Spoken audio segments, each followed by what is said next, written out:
to the magnificent Lorenzo di Piero de' Medici. Those who strive to obtain the good graces of a prince are accustomed to come before him with such things as they hold most precious, or in which they see him take most delight. Whence one often sees horses, arms, cloth of gold, precious stones, and similar ornaments presented to princes, worthy of their greatness.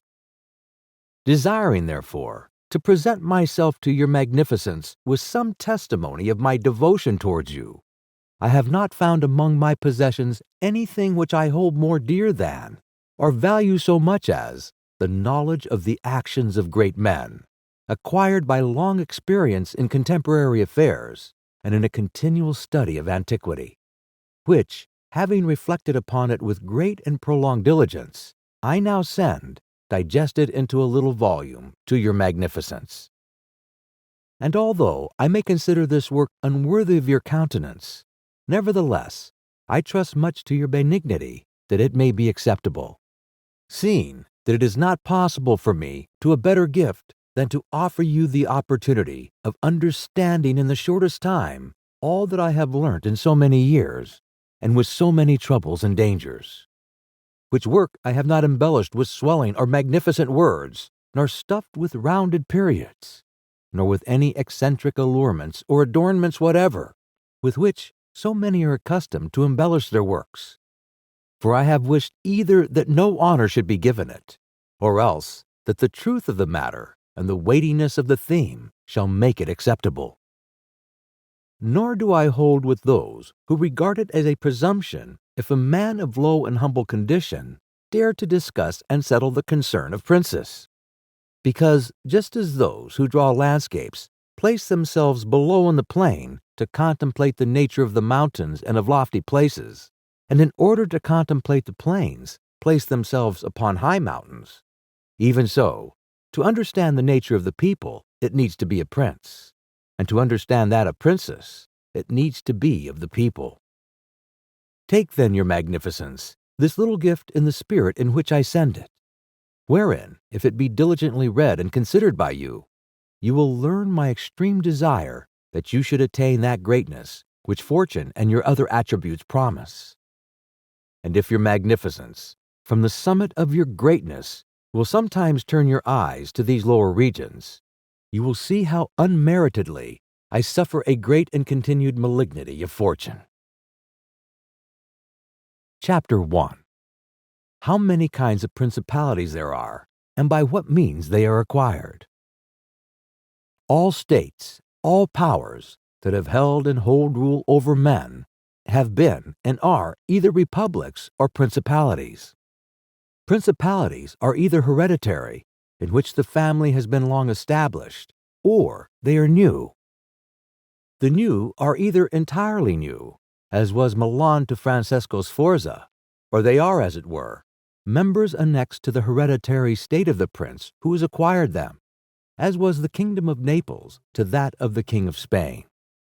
Such dominions thus acquired are either accustomed to live under a prince or to live in freedom, and are acquired either by the arms of the prince himself or of others, or else by fortune or by ability. Chapter 2. Concerning hereditary principalities. I will leave out all discussion on republics, inasmuch as in another place I have written of them at length, and will address myself only to principalities. In doing so, I will keep to the order indicated above, and discuss how such principalities are to be ruled and preserved. I say at once, there are fewer difficulties in holding hereditary states, and those long accustomed to the family of their prince, than new ones.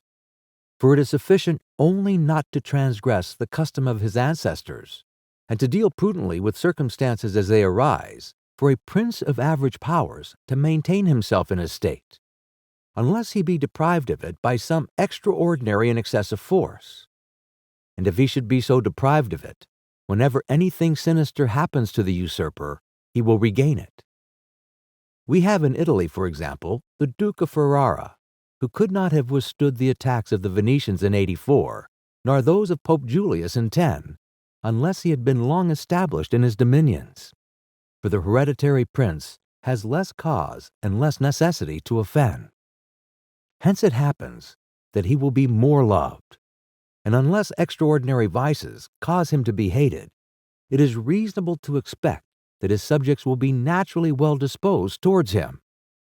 And in the antiquity and duration of his rule, the memories and motives that made for change are lost, for one change always leaves the toothing for another. Chapter 3. Concerning mixed principalities. But the difficulties occur in a new principality. And firstly, if it be not entirely new, but is, as it were, a member of a state which taken collectively may be called composite, the changes arise chiefly from an inherent difficulty which there is in all new principalities. For men change their rulers willingly, hoping to better themselves, and this hope induces them to take arms against him who rules, wherein they are deceived, because they afterwards find by experience they have gone from bad to worse. This follows also on another natural and common necessity, which always causes a new prince to burden those who have submitted to him with his soldiery and with infinite other hardships which he must put upon his new acquisition. In this way, you have enemies in all those whom you have injured in seizing that principality, and you are not able to keep those friends who put you there because of your not being able to satisfy them in the way they expected, and you cannot take strong measures against them, feeling bound to them. For although one may be very strong in armed forces, yet in entering a province, one has always need of the goodwill of the natives. For these reasons, Louis XII, King of France, quickly occupied Milan, and as quickly lost it. And to turn him out the first time, it only needed Lodovicio's own forces, because those who had opened the gates to him, finding themselves deceived in their hopes of future benefit, would not endure the ill treatment of the new prince. It is very true that, after acquiring rebellious provinces a second time, they are not so lightly lost afterwards, because the prince, with little reluctance, takes the opportunity of the rebellion to punish the delinquents, to clear out the suspects, and to strengthen himself in the weakest places. Thus, to cause France to lose Milan the first time, it was enough for the Duke Lodovicio to raise insurrections on the borders, but to cause him to lose it a second time, it was necessary to bring the whole world against him, and that his army should be defeated and driven out of Italy, which followed from the causes above mentioned. Nevertheless, Milan was taken from France both the first and the second time. The general reasons for the first have been discussed. It remains to name those for the second, and to see what resources he had, and what anyone in his situation would have had for maintaining himself more securely in his acquisition than did the King of France. Now I say that those dominions which, when acquired, are added to an ancient state by him who acquires them, are either of the same country and language, or they are not. When they are, it is easier to hold them, especially when they have not been accustomed to self-government. And to hold them securely, it is enough to have destroyed the family of the prince who was ruling them, because the two peoples, preserving in other things the old conditions, and not being unlike in customs, will live quietly together, as one has seen in Brittany, Burgundy, Gascony, and Normandy, which have been bound to France for so long a time. And although there may be some difference in language, nevertheless the customs are alike, and the people will easily be able to get on amongst themselves. He who has annexed them, if he wishes to hold them, has only to bear in mind two considerations. The one, that the family of the former lord is extinguished. The other, that neither their laws nor their taxes are altered, so that in a very short time they will become entirely one body with the old principality. But when the states are acquired in a country differing in language, customs, or laws, there are difficulties, and good fortune and great energy are needed to hold them, and one of the greatest and most real helps would be that he who has acquired them should go and reside there. This would make his position more secure and durable, as it has made that of the Turk in Greece, who, notwithstanding all the other measures taken by him for holding that state, if he had not settled there, would not have been able to keep it. Because if one is on the spot, disorders are seen as they spring up, and one can quickly remedy them. But if one is not at hand, they are heard of only when they are great, and then one can no longer remedy them. Besides this, the country is not pillaged by your officials. The subjects are satisfied by prompt recourse to the prince, thus wishing to be good. He who would attack that state from the outside must have the utmost caution. As long as the prince resides there, it can only be wrested from him with great difficulty. The other and better course is to send colonies to one or two places, which may be as keys to that state. For it is necessary either to do this, or else to keep there a great number of cavalry and infantry. A prince does not spend much on colonies, for with little or no expense he can send them out and keep them there. And he offends a minority only of the citizens, from whom he takes lands and houses, to give them to the new inhabitants. And those whom he offends, remaining poor and scattered, are never able to injure him, whilst the rest, being uninjured, are easily kept quiet, and at the same time are anxious not to err for fear it should happen to them, as it has to those who have been despoiled. In conclusion, I say that these colonies are not costly, they are more faithful, they injure less, and the injured, as has been said, being poor and scattered, cannot hurt. Upon this, one has to remark that men ought to either be well treated or crushed, because they can avenge themselves of lighter injuries, of more serious ones they cannot. Therefore, the injury that is to be done to a man ought to be of such a kind that one does not stand in fear of revenge. But in maintaining armed men there in place of colonies, one spends much more, having to consume on the garrison all the income from the state, so that the acquisition turns into a loss, and many more are exasperated, because the whole state is injured. Through the shifting of the garrison up and down, all become acquainted with hardship, and all become hostile, and they are enemies who, whilst beaten on their own ground, are yet able to do hurt. For every reason, therefore, such guards are as useless as a colony is useful. Again, the prince who holds a country differing in the above respects ought to make himself the head and defender of his less powerful neighbors, and to weaken the more powerful amongst them, taking care that no foreigner as powerful as himself shall, by any accident, get a footing there. For it will always happen that such a one will be introduced by those who are discontented, either through excess of ambition or through fear, as one has seen already. The Romans were brought into Greece by the Aetolians, and in every other country where they obtained a footing, they were brought in by the inhabitants. And the usual course of affairs is that, as soon as a powerful foreigner enters a country, all the subject states are drawn to him, moved by the hatred which they feel against the ruling power. So that in respect to those subject states, he is not to take any trouble to gain them over to himself, for the whole of them quickly rally to the state which he has acquired there. He has only to take care that they do not get hold of too much power and too much authority, and then with his own forces, and with their good will, he can easily keep down the more powerful of them, so as to remain entirely master in the country. And he who does not properly manage this business will soon lose what he has acquired, and whilst he does hold it, he will have endless difficulties and troubles. The Romans, in the countries which they annexed, observed closely these measures. They sent colonies and maintained friendly relations with the minor powers without increasing their strength. They kept down the greater and did not allow any strong foreign powers to gain authority. Greece appears to me sufficient for an example. The Achaeans and Aetolians were kept friendly by them. The kingdom of Macedonia was humbled. Antiochus was driven out. Yet the merits of the Achaeans and Aetolians never secured for them permission to increase their power, nor did the persuasions of Philip ever induce the Romans to be his friends without first humbling him. Nor did the influence of Antiochus make them agree that he should retain any lordship over the country.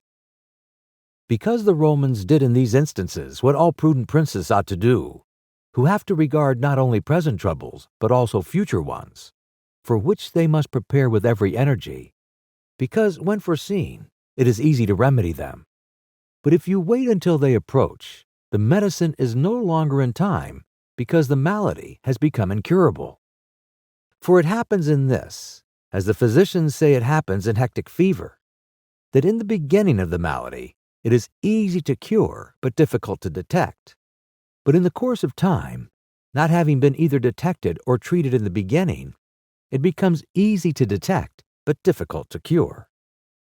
This it happens in affairs of state. For when the evils that arise have been foreseen, which it is only given to a wise man to see, they can be quickly redressed. But when, through not having been foreseen, they have been permitted to grow in a way that everyone can see them, there is no longer a remedy. Therefore the Romans, foreseeing troubles, dealt with them at once, and even to avoid a war, would not let them come to a head. For they knew that war is not to be avoided, but is only to be put off to the advantage of others. Moreover, they wished to fight with Philip and Antiochus in Greece, so as not to have to do it in Italy. They could have avoided both, but this they did not wish, nor did that ever please them, which is forever in the mouths of the wise ones of our time. Let us enjoy the benefits of the time, but rather the benefits of their own valor and prudence. For time drives everything before it, and is able to bring with it good as well as evil, and evil as well as good. But let us turn to France, and inquire whether she has done any of these things mentioned. I will speak of Louis, and not of Charles, as the one whose conduct is the better to be observed, he having held possession of Italy for the longest period. And you will see that he has done the opposite to those things which ought to be done to retain a state composed of divers elements. King Louis was brought into Italy by the ambition of the Venetians, who desired to obtain half the state of Lombardy by his intervention. I will not blame the course taken by the king, because, wishing to get a foothold in Italy, and having no friends there, seeing rather that every door was shut to him owing to the conduct of Charles, he was forced to accept those friendships which he could get, and he would have succeeded very quickly in his design if in other matters he had not made some mistakes. The king, however, having acquired Lombardy, regained at once the authority which Charles had lost. Genoa yielded, the Florentines became his friends, the Marquis of Mantua, the Duke of Ferrara, the Bentivogli, my Lady of Forli, the Lords of Faenza, of Pesaro, of Rimini, of Camerino, of Biombino, the Lucchese, the Pisans, the Sienese. Everybody made advances to him to become his friend. Then could the Venetians realize the rashness of the course taken by them, which, in order that they might secure 2 towns in Lombardy, had made the king master of 2/3 of Italy. Let now anyone now consider with what little difficulty the king could have maintained his position in Italy had he observed the rules above laid down, and kept all his friends secure and protected. For although they were numerous, they were both weak and timid, some afraid of the church, some of the Venetians, and thus they would always have been forced to stand in with him. And by their means he could easily have made himself secure against those who remained powerful. But he was no sooner in Milan than he did the contrary by assisting Pope Alexander to occupy Romagna. It never occurred to him that by this action he was weakening himself, depriving himself of friends and of those who had thrown themselves into his lap, whilst he aggrandized the church by adding much temporal power to the spiritual, thus giving it greater authority. And having committed this prime error, he was obliged to follow it up, so much so that to put an end to the ambition of Alexander and to prevent his becoming the master of Tuscany, he was himself forced to come into Italy. And as if it were not enough to have aggrandized the church and deprived himself of friends, he, wishing to have the kingdom of Naples, divides it with the king of Spain. And where he was the prime arbiter in Italy, he takes an associate, so that the ambitions of that country and the malcontents of his own should have somewhere to shelter. And whereas he could have left in the kingdom his own pensioner as king, he drove him out, to put one there who was able to drive him, Louis, out in turn. The wish to acquire is in truth very natural and common, and men always do so when they can. And for this they will be praised, not blamed. But when they cannot do so, yet wish to do so by any means, then there is folly and blame. Therefore, if France could have attacked Naples with her own forces, she ought to have done so. If she could not, then she ought not to have divided it. And if the partition which she made with the Venetians in Lombardy was justified by the excuse that by it she got a foothold in Italy, this other partition merited blame, for it had not the excuse of that necessity. Therefore Louis made these 5 errors. He destroyed the minor powers. He increased the strength of one of the greater powers in Italy. He brought in a foreign power. He did not settle in the country. He did not send colonies. Which errors, had he lived, were not enough to injure him had he not made a 6th by taking away their dominions from the Venetians. Because, had he not aggrandized the church, nor brought Spain into Italy, it would have been very reasonable and necessary to humble them. But having first taken these steps, he ought never to have consented to their ruin, for they, being powerful, would always have kept off others from designs on Lombardy, to which the Venetians would have never consented except to become masters themselves there. Also because the others would not wish to take Lombardy from France in order to give it to the Venetians, and to run counter to both they would not have had the courage. And if any one should say, King Louis yielded the Romagna to Alexander and the kingdom to Spain to avoid war, I answer, for the reasons given above, that a blunder ought never to be perpetrated to avoid war, because it is not to be avoided, but is only deferred to your disadvantage. And if another should allege the pledge which the king had given to the Pope, that he would assist him in the enterprise, in exchange for the dissolution of his marriage and for the cap to Rohan, to that I reply, what I shall write later on concerning the faith of princes, and how it ought to be kept. Thus King Louis lost Lombardy by not having followed any of the conditions observed by those who have taken possession of countries and wish to retain them. Nor is there any miracle in this, but much that is reasonable and quite natural. And on these matters I spoke at Nantes with Rohan, when Valentino, as Caesar Borgia, the son of Pope Alexander was usually called, occupied the Romagna, and on Cardinal Rohan observing to me that the Italians did not understand war, I replied to him that the French did not understand statecraft, meaning that otherwise they would not have allowed the Church to reach such greatness. And in fact, it has been seen that the greatness of the Church and of Spain and Italy has been caused by France, and her ruin may be attributed to them. From this, a general rule is drawn, which never or rarely fails, that he who is the cause of another becoming powerful is ruined, because that predominancy has been brought about either by astuteness or else by force, and both are distrusted by him who has been raised to power. Chapter 4.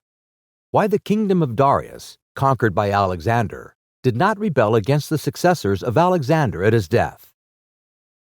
Considering the difficulties which men have had to hold to a newly acquired state, some might wonder how, seeing that Alexander the Great became the master of Asia in a few years, and died whilst it was scarcely settled, whence it might appear reasonable that the whole empire would have rebelled. Nevertheless, his successors maintained themselves, and had to meet no other difficulty than that which arose among themselves from their own ambitions. I answer that the principalities of which one has record are found to be governed in 2 different ways, either by a prince with a body of servants who assist him to govern the kingdom as ministers by his favor and permission, or by a prince and barons who hold that dignity by antiquity of blood and not by the grace of the prince. Such barons have states and their own subjects, who recognize them as lords and hold them in natural affection. Those states that are governed by a prince and his servants hold their prince in more consideration, because in all the country there is no one who is recognized as superior to him, and if they yield obedience to another, they do it as to a minister and official, and they do not bear him any particular affection. The examples of these two governments in our time are the Turk and the King of France. The entire monarchy of the Turk is governed by one lord. The others are his servants. And dividing his kingdom into sanjaks, he sends there different administrators and shifts and changes them as he chooses. But the King of France is placed in the midst of an ancient body of lords, acknowledged by their own subjects and beloved by them. They have their own prerogatives, nor can the king take these away except at his peril. Therefore, he who considers both of these states will recognize great difficulties in seizing the state of the Turk, but once it is conquered, great ease in holding it. The causes of the difficulties in seizing the kingdom of the Turk are that the usurper cannot be called in by the princess of the kingdom, nor can he hope to be assisted in his designs by the revolt of those whom the Lord has around him.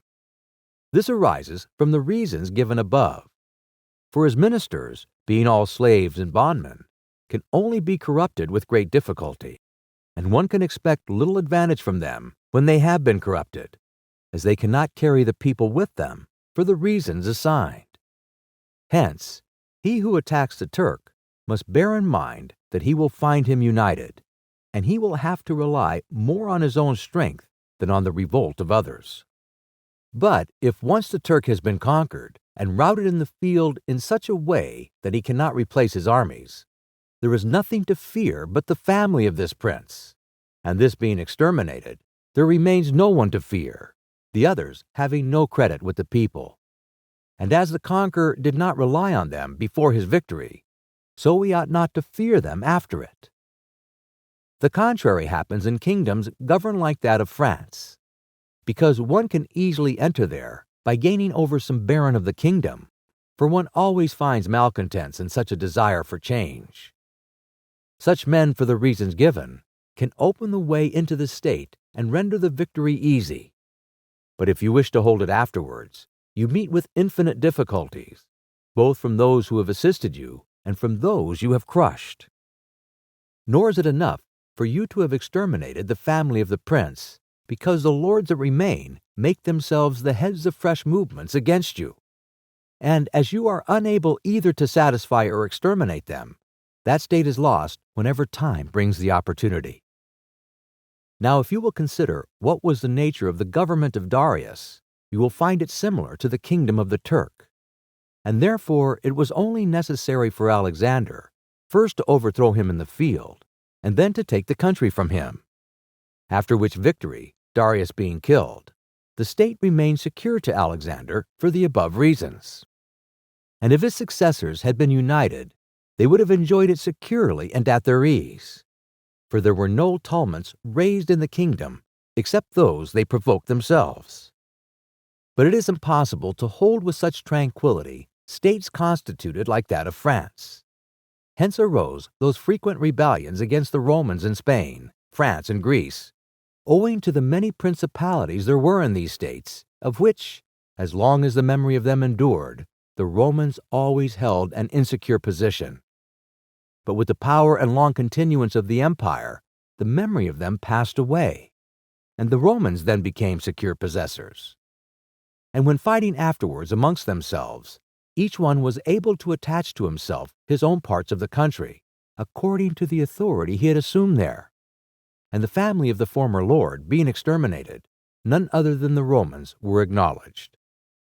When these things are remembered, no one will marvel at the ease with which Alexander held the empire of Asia, or at the difficulties which others have had to keep in acquisition, such as Pyrrhus and many more. This is not occasioned by the little or abundance of ability in the conqueror, but by the want of uniformity in the subject state. Chapter 5. Concerning the way to govern cities or principalities which lived under their own laws before they were annexed. Whenever those states which have been acquired as stated have been accustomed to live under their own laws and in freedom, there are three courses for those who wish to hold them. The first is to ruin them. The next is to reside there in person. The third is to permit them to live under their own laws, drawing a tribute and establishing within it an oligarchy which will keep it friendly to you.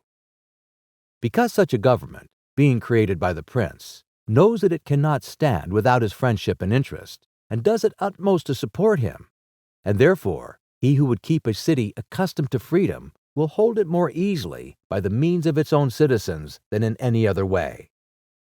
There are, for example, the Spartans and the Romans. The Spartans held Athens and Thebes, establishing there an oligarchy. Nevertheless, they lost them. The Romans, in order to hold Carthage and Numantia, dismantled them and did not lose them. They wished to hold Greece as the Spartans held it, making it free and permitting its laws, and did not succeed. So to hold it, they were compelled to dismantle many cities in the country, for in truth there is no safe way to retain them otherwise than by ruining them.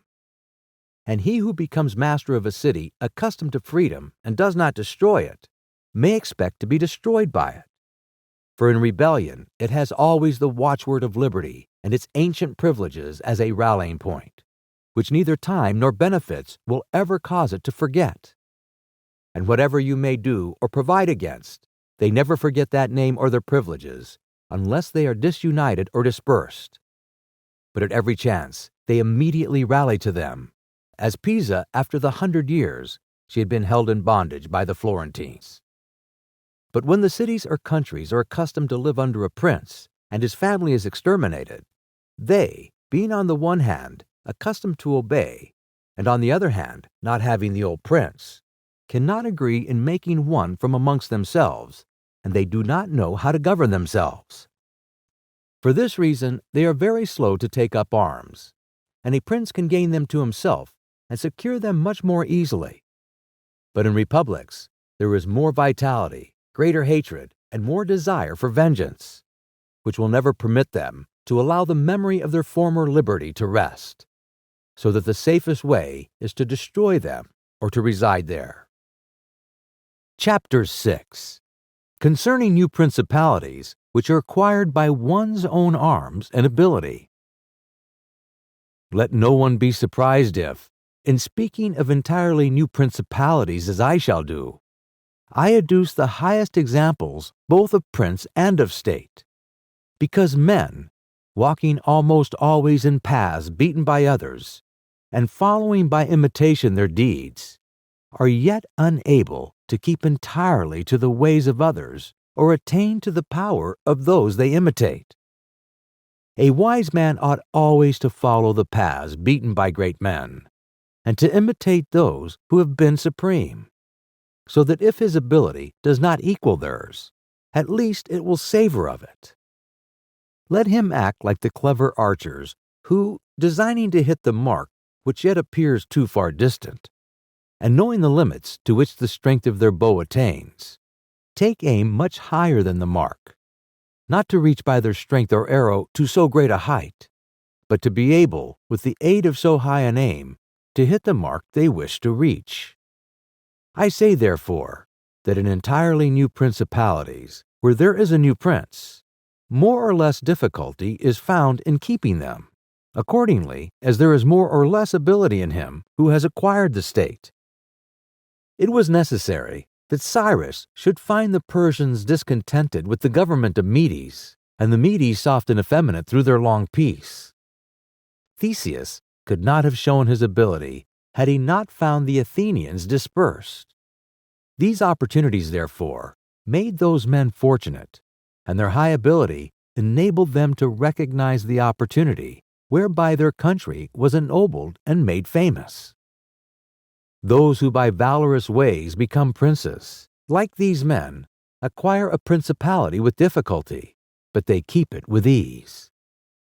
The difficulties they have in acquiring it rise in part from the new rules and methods which they are forced to introduce to establish their government and its security, and it ought to be remembered that there is nothing more difficult to take in hand, more perilous to conduct, or more uncertain in its success than to take the lead in the introduction of a new order of things. Because the innovator has for enemies all those who have done well under the old conditions, and lukewarm defenders in those who may do well under the new. This coolness arises partly from fear of the opponents, who have their laws on their side, and partly from the incredulity of men, who do not readily believe in new things until they have had a long experience of them. Thus it happens that whenever those who are hostile have the opportunity to attack, they do it like partisans, whilst the others defend lukewarmly, in such wise that the prince is endangered along with them. It is necessary, therefore, if we desire to discuss this matter thoroughly, to inquire whether these innovators can rely on themselves or have to depend on others. That is to say, whether, to consummate their enterprise, they have to use prayers or can they use force. In the first instance, they always succeed badly and never compass anything. But when they can rely on themselves and use force, then they are rarely endangered. Hence it is that all armed prophets have conquered, and the unarmed ones have been destroyed. Besides the reasons mentioned, the nature of the people is variable, and whilst it is easy to persuade them, it is difficult to fix them in that persuasion. And thus it is necessary to take such measures that, when they believe no longer, it may be possible to make them believe by force. If Moses, Cyrus, Theseus, and Romulus had been unarmed, they could not have enforced their constitutions for long, as it happened in our time to Fra Girolamo Savonarola, who was ruined with his new order of things.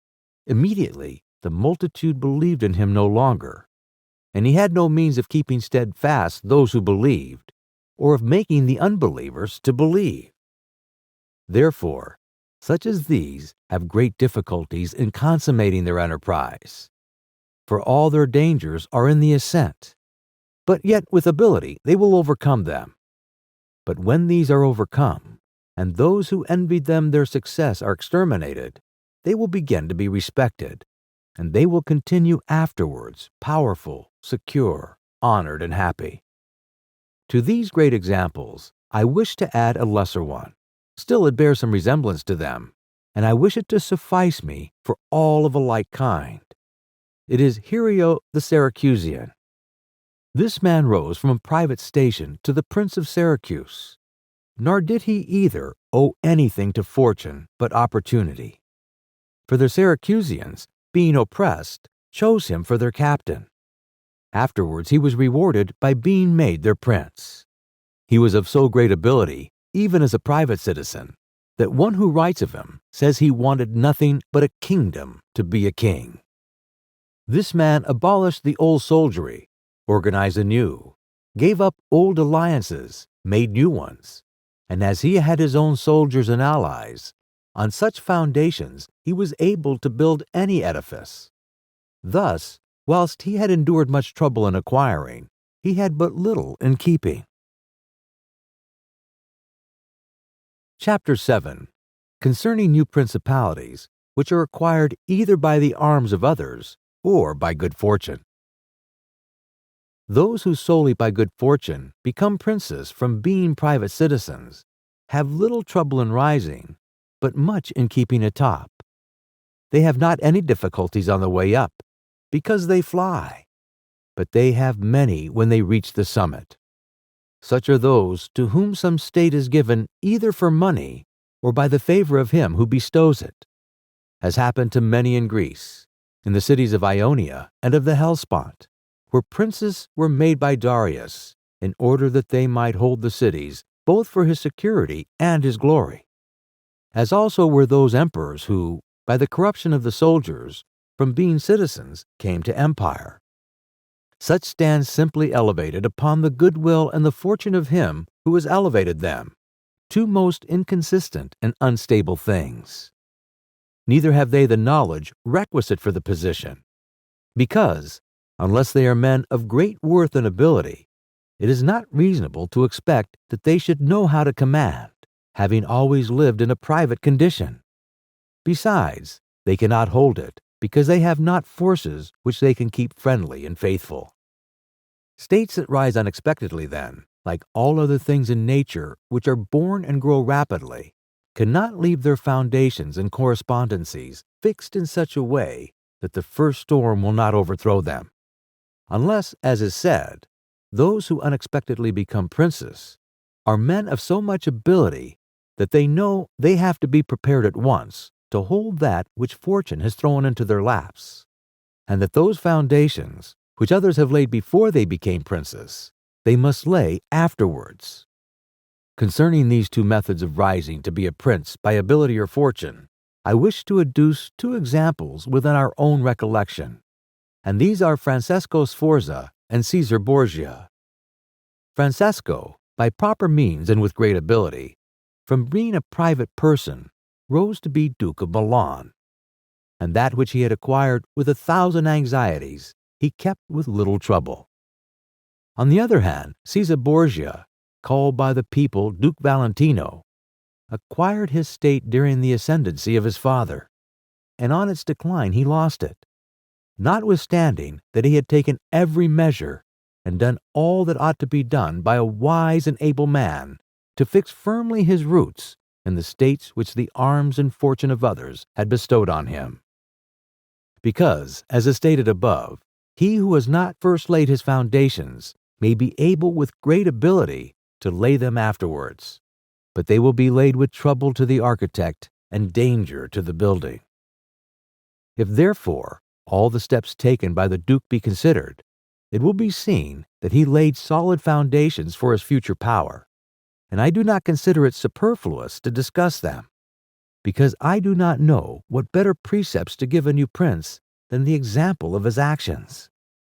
And if his dispositions were of no avail, that was not his fault, but the extraordinary and extreme malignity of fortune.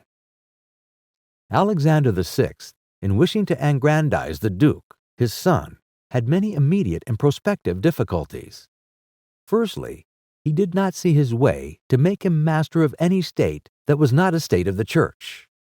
And if he was willing to rob the Church, he knew that the Duke of Milan and the Venetians would not consent, because Faenza and Rimini were already under the protection of the Venetians. Besides this, he saw the arms of Italy, especially those by which he might have been assisted, in hands that would fear the aggrandizement of the Pope, namely the Orsini and the Colonnesi and their following. It behooved him, therefore, to upset this state of affairs and embroil the powers, so as to make himself securely master of part of their states. This was easy for him to do, because he found the Venetians, moved by other reasons, inclined to bring back the French into Italy. He would not only oppose this, but he would render it more easy by dissolving the former marriage of King Louis.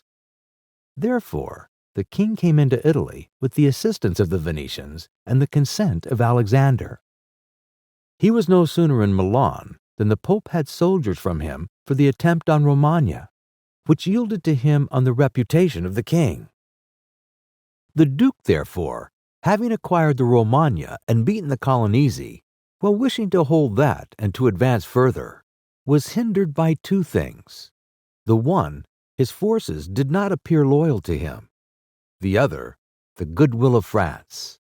That is to say, he feared that the forces of Orsini, which he was using, would not stand to him, and not only might they hinder him from winning more, but might themselves seize what he had won, and that the king might also do the same. Of the Orsini, he had a warning when, after taking Faenza and attacking Bologna, he saw them go very unwillingly to that attack. As to the king, he learned his mind when he himself, after taking the Duchy of Urbino, attacked Tuscany, and the king made him desist from that undertaking. Hence the Duke decided to depend no more upon the arms and the luck of others. For the first thing, he weakened the Orsini and Colonnesi parties in Rome by gaining to himself all their adherents who were gentlemen, making them his gentlemen, giving them good pay, and according to their rank, honoring them with office and command in such a way that in a few months all attachment to the factions was destroyed and turned entirely to the Duke. After this, he awaited an opportunity to crush the Orsini, having scattered the adherents of the Colonna house. This came to him soon, and he used it well. For the Orsini, perceiving at length that the aggrandizement of the Duke and the Church was ruin to them, called a meeting of the Magioni in Perugia. From this sprang the rebellion at Urbano and the tumults in the Romagna, with endless dangers to the Duke, all of which he overcame with the help of France. Having restored his authority, not to leave it at risk by trusting either to the French or other outside forces, he had recourse to his wiles, and he knew so well how to conceal his mind that, by the mediation of Signor Pagolo, whom the Duke did not fail to secure with all kinds of attention, giving him money, apparel, and horses, the Orsini were reconciled, so that their simplicity brought them into his power at Senigallia. Having exterminated the leaders and turned their partisans into his friends, the Duke laid sufficiently good foundations to his power, having all the Romagna and the Duchy of Urbino. And the people, now becoming to appreciate their prosperity, he gained them all over to himself. And at this point is worthy of notice and to be imitated by others. I am not willing to leave it out. When the Duke occupied the Romagna, he found it under the rule of weak masters, who rather plundered their subjects than ruled them, and gave them more cause for disunion than for union, so that the country was full of robbery, quarrels, and every kind of violence. And so, wishing to bring back peace and obedience to authority, he considered it necessary to give it a good governor. Thereupon, he promoted Monsieur Ramiro de Orco, a swift and cruel man, to whom he gave the fullest powers. This man, in a short time, restored peace and unity with the greatest success.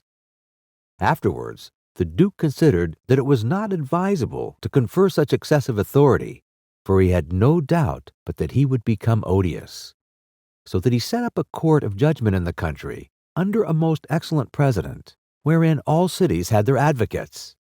And because he knew that the past severity had caused some hatred against himself, so to clear himself in the minds of the people and gain them entirely to himself, he decided to show that, if any cruelty had been practiced, it had not originated with him, but in the natural sternness of the minister. Under this pretense, he took Ramiro, and one morning caused him to be executed, and left on the piazza at Cesena with the block and a bloody knife at his side. The barbarity of this spectacle caused the people to be at once satisfied and dismayed. But let us return whence we started. I say that the Duke, finding himself now sufficiently powerful and partly secured from immediate dangers by having armed himself in his own way, and having in a great measure crushed those forces in his vicinity that could injure him if he wished to proceed with his conquest, had next to consider France. For he knew that the king, who too late was aware of his mistake, would not support him. And from this time he began to seek new alliances and to temporize with France in the expedition which she was making towards the kingdom of Naples against the Spaniards who were besieging Gaeta. It was his intention to secure himself against them, and this he would have quickly accomplished had Alexander lived. Such was his line of action as to present affairs. But as to the future, he had to fear, in the first place, that a new successor to the Church might not be friendly to him, and might seek to take from him that which Alexander had given him. So he decided to act in 4 ways. Firstly, by exterminating the families of those lords whom he had despoiled, so as to take away that pretext from the Pope.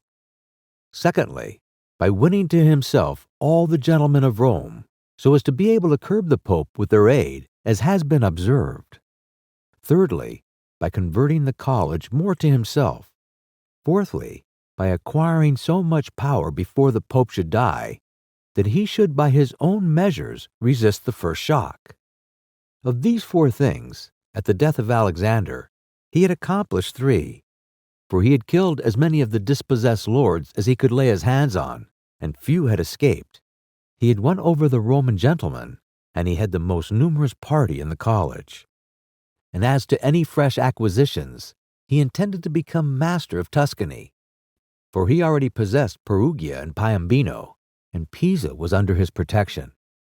And as he had no longer to study France, for the French were already driven out of the kingdom of Naples by the Spaniards, and in this way both were compelled to buy his goodwill, he pounced down upon Pisa. After this, Lucca and Siena yielded at once, partly through hatred and partly through fear of the Florentines.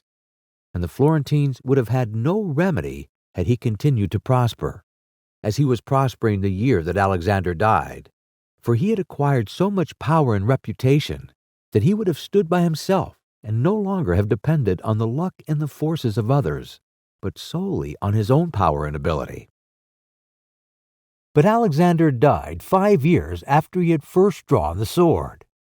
He had left the Duke with the state of Romagna alone consolidated, with the rest in the air, between two most powerful hostile armies, and sick unto death. Yet there were in the Duke such boldness and ability, and he knew so well how men are to be won or lost, and so firm were the foundations which in so short a time he had laid, that if he had not had those armies on his back, or if he had been in good health, he would have overcome all difficulties. And it is seen that his foundations were good, for the Romagna awaited him for more than a month. In Rome, although but half alive, he remained secure, and whilst the Baglioni, the Vitali, and the Orsini might come to Rome, they could not effect anything against him. If he could not have made Pope him who he wished, at least the one whom he did not wish would not have been elected. But if he had been in sound health at the death of Alexander, everything would have been different to him. On the day that Julius II was elected, he told me that he had thought of everything that might occur at the death of his father, and had provided a remedy for all, except that he had not anticipated that, when the death did happen, he himself would be on the point to die. When all the actions of the Duke are recalled, I do not know how to blame him, but rather it appears to be, as I have said, that I ought to offer him for imitation to all those who, by fortune or arms of others, are raised to government, because he, having a lofty spirit and far-reaching aims, could not have regulated his conduct otherwise, and only the shortness of the life of Alexander and his own sickness frustrated his designs. Therefore, he who considers it necessary to secure himself in his new principality, to win friends, to overcome either by force or fraud, to make himself beloved and feared by the people, to be followed and revered by the soldiers, to exterminate those who have power or reason to hurt him, to change the old order of things for new, to be severe and gracious, magnanimous and liberal, to destroy a disloyal soldiery and to create new, to maintain friendship with kings and princes in such a way that they must help him with zeal and offend with caution, cannot find a more lively example than the actions of this man. Only can he be blamed for the election of Julius II, in whom he had made a bad choice, because, as is said, not being able to elect a pope to his own mind, he could have hindered any other from being elected pope, and he ought never to have consented to the election of any cardinal whom he had injured or who had cause to fear him if they became pontiffs. For men injure either from fear or hatred. Those whom he had injured, amongst others, were San Pietro ad Vicula, Colonna, San Giorgio, and Assanio. The rest in becoming pope had to fear him, Rowan and the Spaniards excepted, the latter from their relationship and obligations, the former from his influence, the kingdom of France having relations with him. Therefore, above everything, the Duke ought to have created a Spaniard pope, and failing him, he ought to have consented to Rowan and not to San Pietro ad Vicula. He who believes that new benefits will cause great personages to forget old injuries is deceived. Therefore the Duke erred in his choice, and it was the cause of his ultimate ruin. Chapter 8. Concerning those who have obtained a principality by wickedness. Although a prince may rise from a private station in two ways, neither of which can be entirely attributed to fortune or genius, yet it is manifest to me that I must not be silent on them, although one could be more copiously treated when I discuss republics. These methods are when, either by some wicked or nefarious ways, one ascends to the principality, or when by the favor of his fellow citizens, a private person becomes the prince of his country. And speaking of the first method, it will be illustrated by two examples, one ancient, the other modern. And without entering further into the subject, I consider these two examples will suffice those who may be compelled to follow them. Agathocles the Sicilian became king of Syracuse, not only from a private, but from a low and abject position. This man, the son of a potter, through all the changes in his fortunes, always led an infamous life. Nevertheless, he accompanied his infamies with so much ability of mind and body that, having devoted himself to the military profession, he rose through its ranks to be praetor of Syracuse.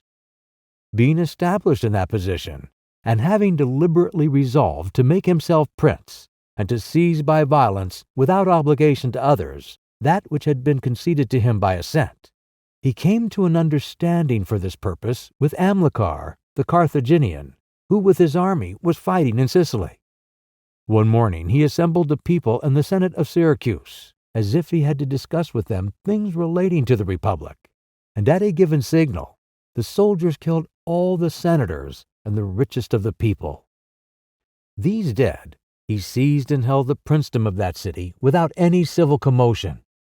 And although he was twice routed by the Carthaginians and ultimately besieged, yet not only was he able to defend his city, but leaving part of his men for its defense, with the others he attacked Africa, and in a short time raised the siege of Syracuse.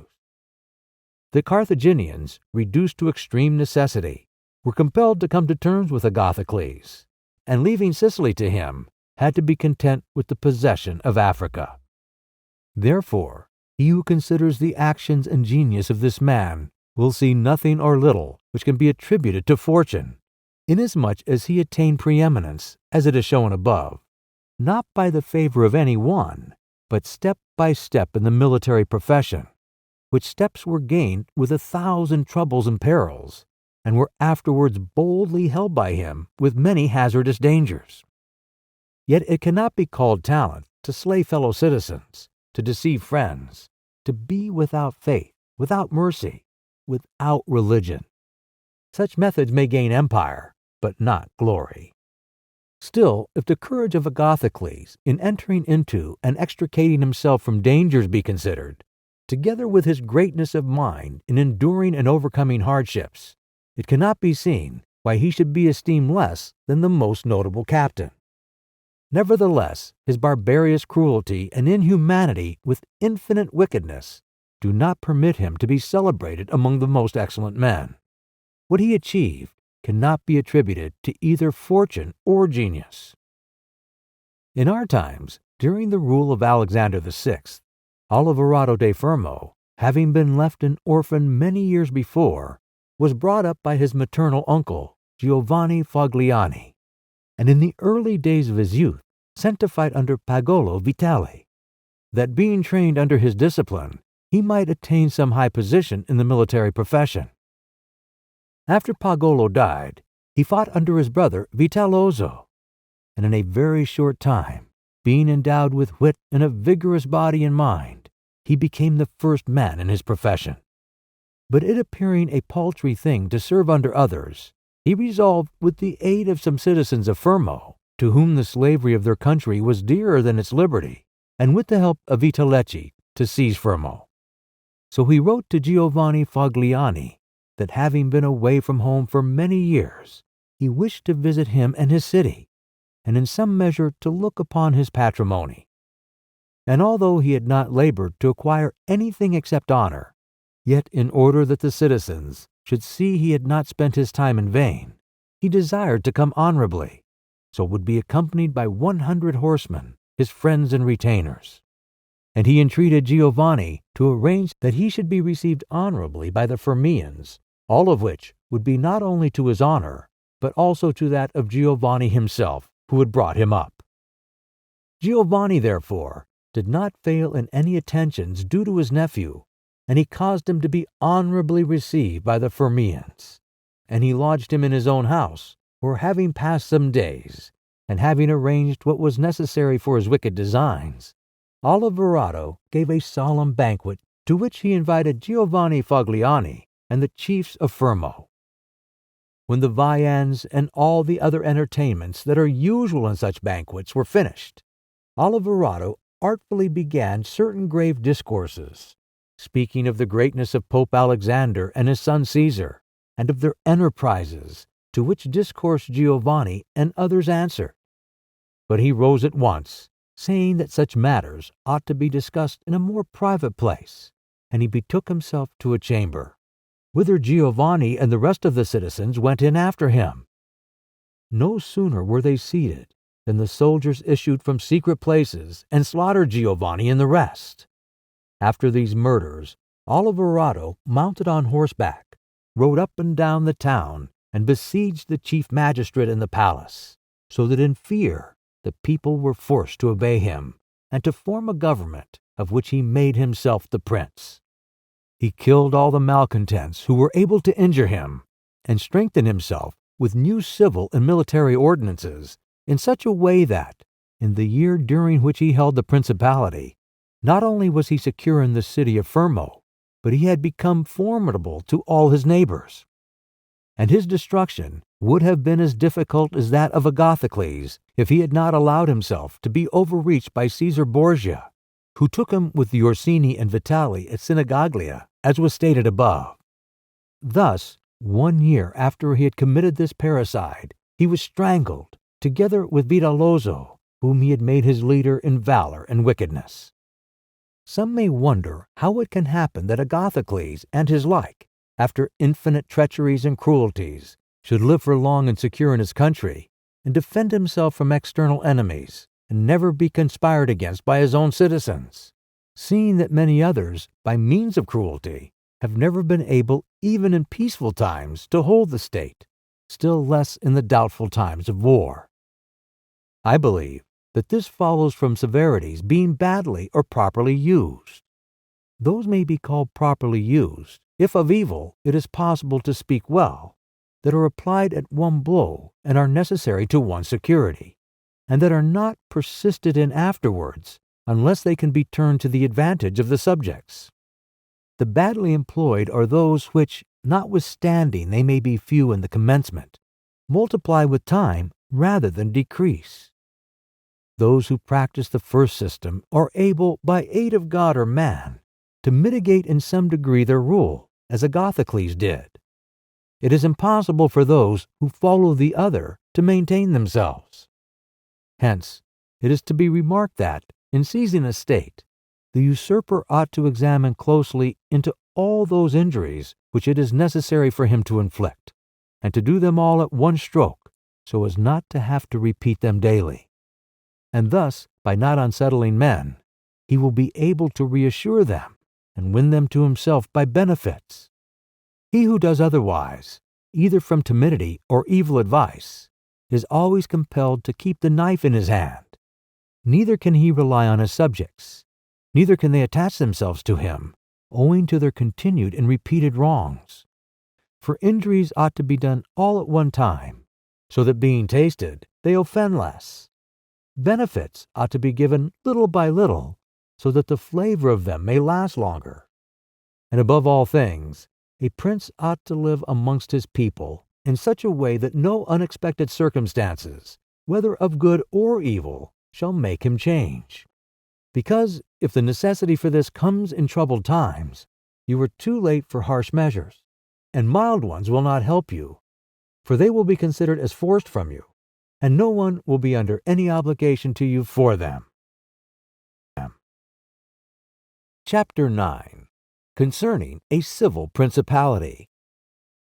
But coming to the other point, where a leading citizen becomes the prince of his country, not by wickedness or any intolerable violence, but by the favor of his fellow citizens. This may be called a civil principality. Nor is genius or fortune altogether necessary to attain to it, but rather a happy shrewdness.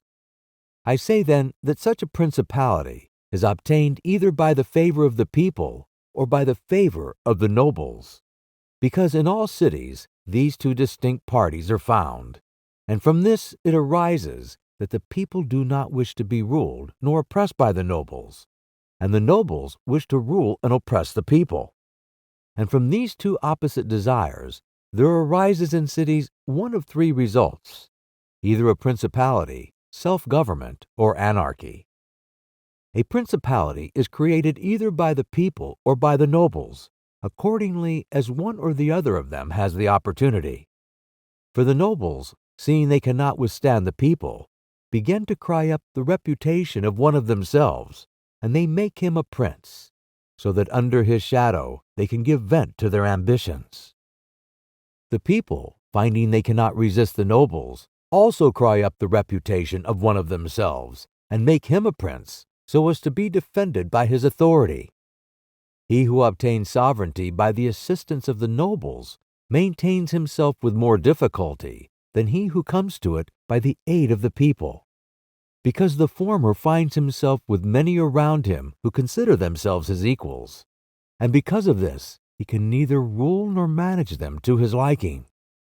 But he who reaches sovereignty by popular favor finds himself alone, and has none around him, or few, who are not prepared to obey him.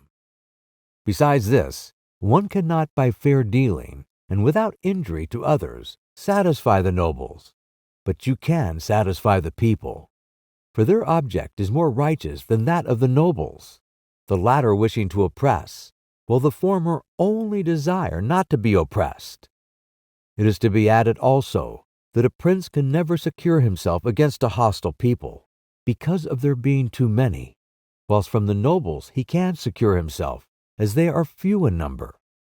The worst that a prince may expect from a hostile people is to be abandoned by them, but from hostile nobles he has not only to fear abandonment, but also that they will rise against him, for they, being in these affairs more far-seeing and astute, always come forward in time to save themselves and to obtain favors from him whom they expect to prevail.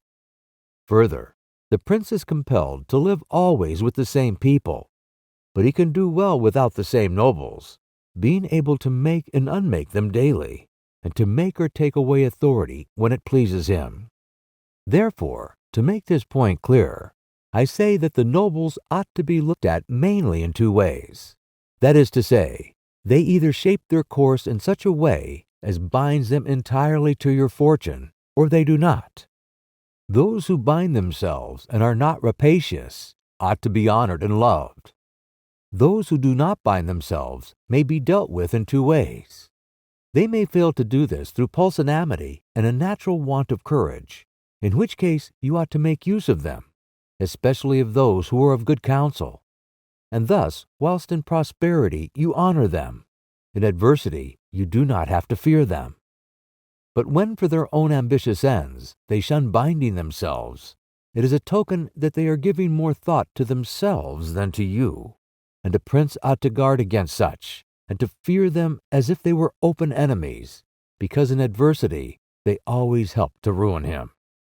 Therefore, one who becomes a prince through the favor of the people ought to keep them friendly, and this he can easily do, seeing they only ask not to be oppressed by him.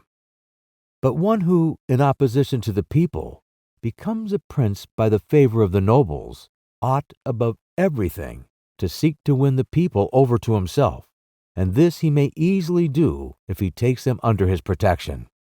Because men, when they receive good from him of whom they were expecting evil, are bound more closely to their benefactor. Thus the people quickly become more devoted to him than if he had been raised to their principality by their favors.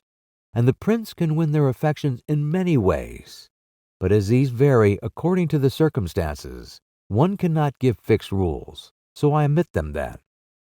But I repeat, it is necessary for a prince to have the people friendly, Otherwise, he has no security in adversity. Nabis, prince of the Spartans, sustained the attack of all Greece and of a victorious Roman army, and against them he defended his country and his government. And for the overcoming of this peril, it was only necessary for him to make himself secure against a few, but this would not have been sufficient had the people been hostile. And do not let anyone impugn this statement with the trite proverb that he who builds on the people builds on the mud. For this is true when a private citizen makes a foundation there, and persuades himself that the people will free him when he is oppressed by his enemies or by the magistrates, wherein he would find himself very often deceived, as happened to the Gracchi in Rome and to Messer Gregorio Scali in Florence. But granted, a prince who has established himself as above, who can command, and is a man of courage, undismayed in adversity, who does not fail in other qualifications, and who, by his resolution and energy, keeps the whole people encouraged, such a one will never find himself deceived in them, and it will be shown that he has laid his foundations well. These principalities are liable to danger when they are passing from the civil to the absolute order of government, for such princes either rule personally or through magistrates. In the latter case, their government is weaker and more insecure, because it rests entirely on the goodwill of those citizens who were raised to the magistracy, and who, especially in troubled times, can destroy the government with great ease, either by intrigue or open defiance.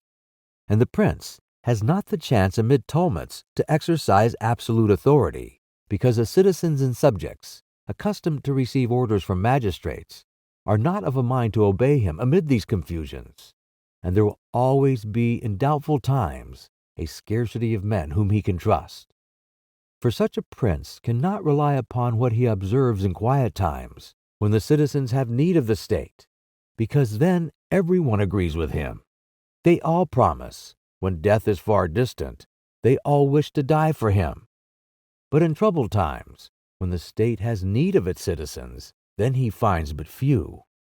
And so much the more is the experiment dangerous, inasmuch as it can only be tried once.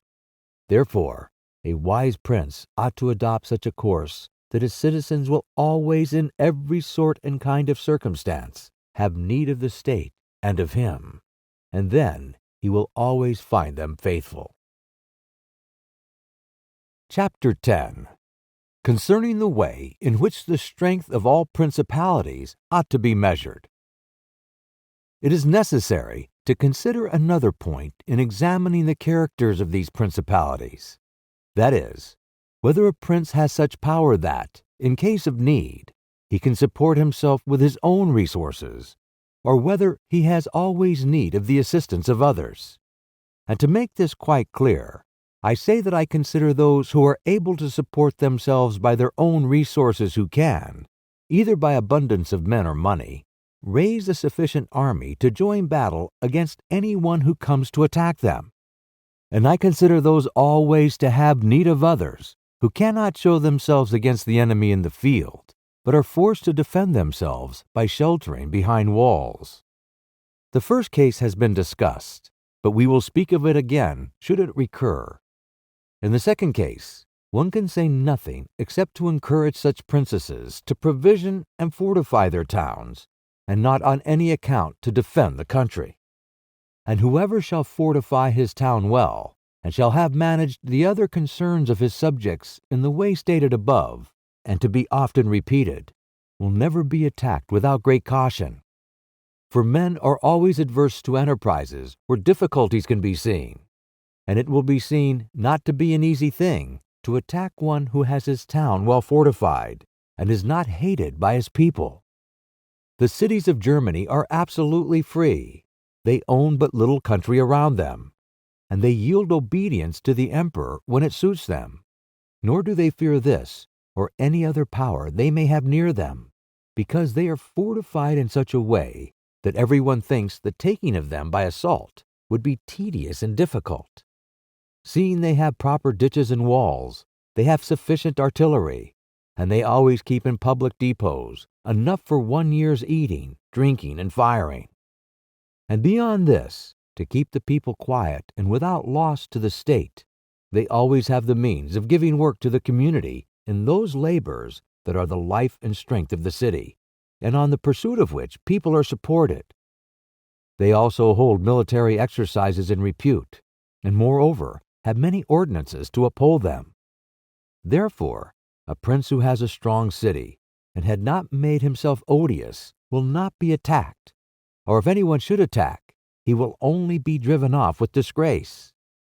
Again, because that the affairs of this world are so changeable, it is almost impossible to keep an army a whole year in the field without being interfered with.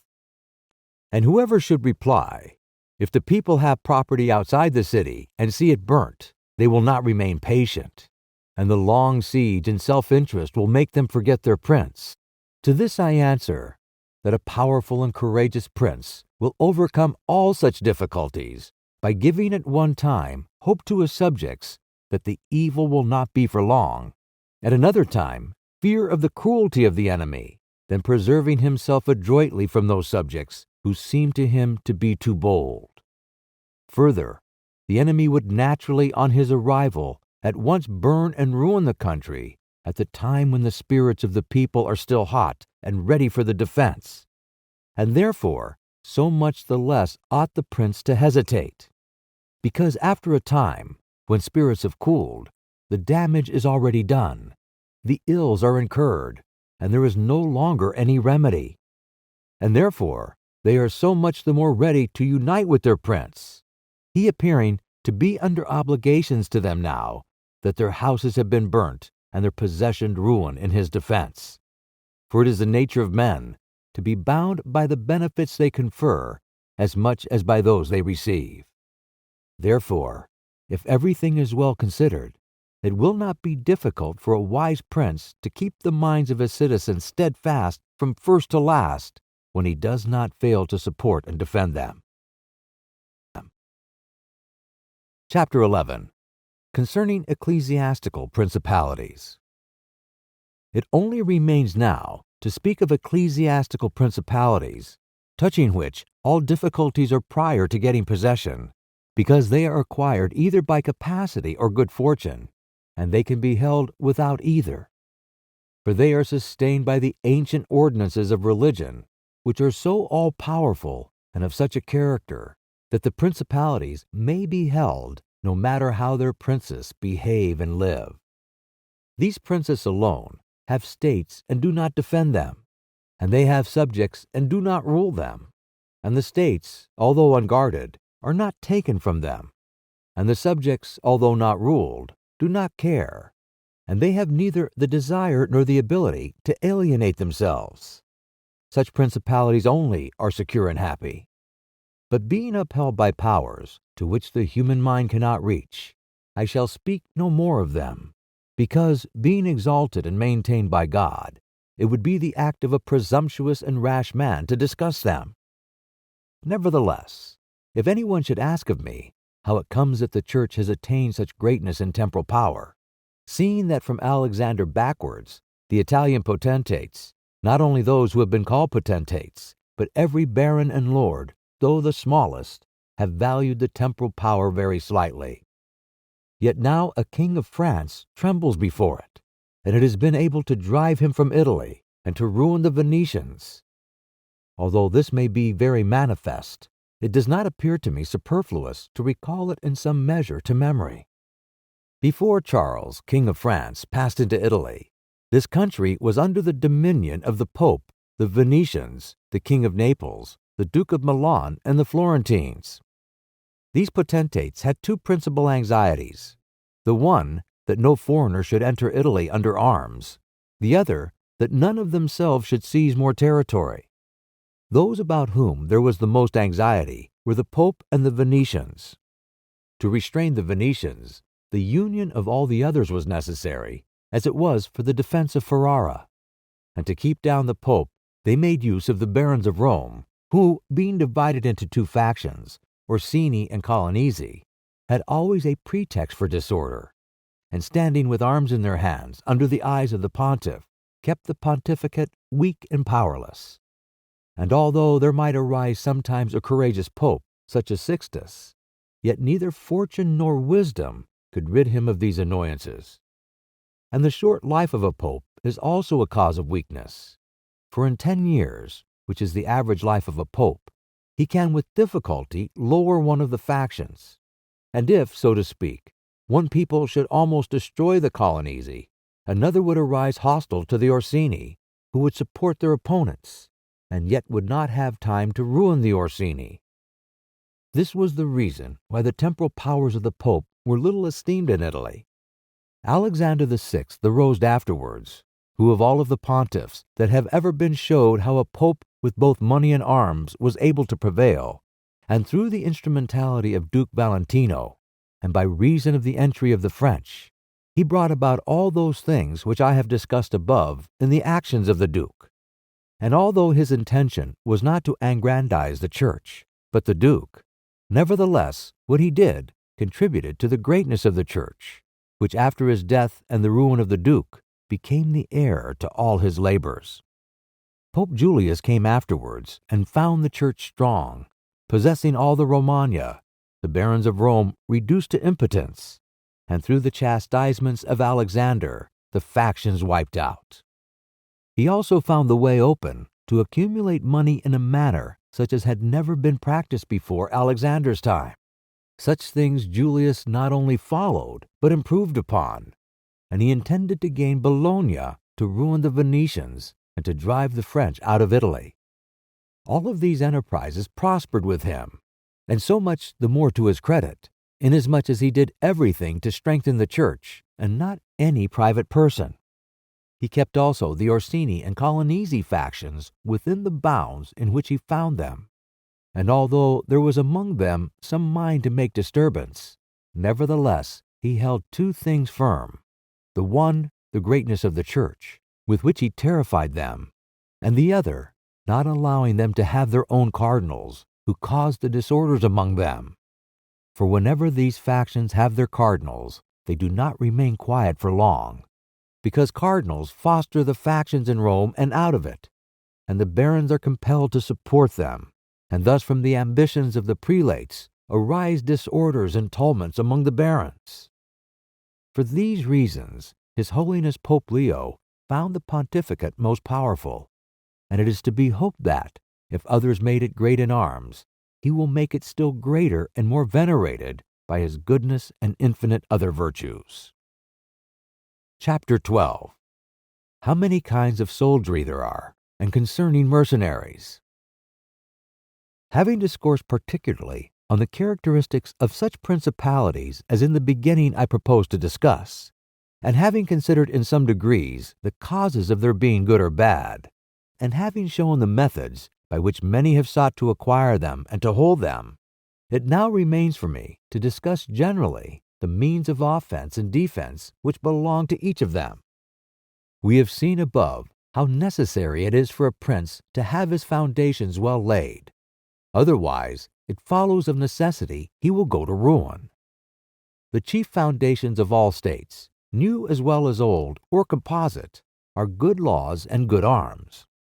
And as there cannot be good laws where the state is not well armed, it follows that where they are well armed, they have good laws. I shall leave the laws out of the discussion and speak of the arms. I say, therefore, that the arms with which a prince defends his states are either his own, or they are mercenaries, auxiliaries, or mixed. Mercenaries and auxiliaries are useless and dangerous, and if one holds his state based on these arms, he will stand neither firm nor safe, for they are disunited, ambitious, and without discipline, unfaithful, valiant before friends, cowardly before enemies. They have neither the fear of God nor fidelity to men, and destruction is deferred only so long as the attack is. For in peace one is robbed by them, and in war by the enemy. The fact is, they have no other attraction or reason for keeping the field than a trifle of stipend, which is not sufficient to make them willing to die for you. They are ready enough to be your soldiers whilst you do not make war, but if war comes, they take themselves off or run from the foe, which I should have little trouble to prove, for the ruin of Italy has been caused by nothing else than by resting all her hopes for many years on mercenaries. And although they formerly made some display and appeared valiant amongst themselves, yet when the foreigners came, they showed what they were. Thus it was that Charles, King of France, was allowed to seize Italy with chalk in hand. And he who told us that our sins were the cause of it told the truth, but they were not the sins he imagined, but those which I have related.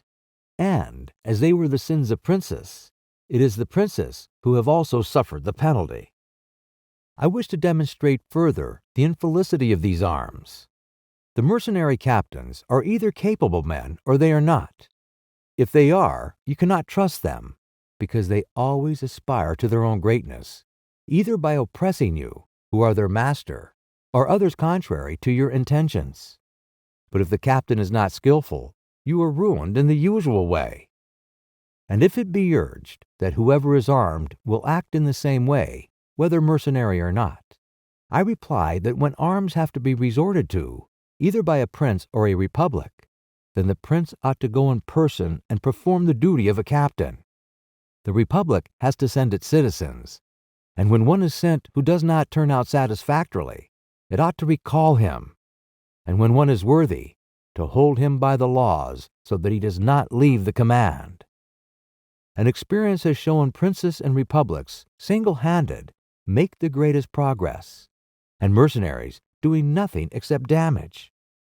And it is more difficult to bring a republic, armed with its own arms, under the sway of one of its citizens, than it is to bring one armed with foreign arms. Rome and Sparta stood for many ages armed and free.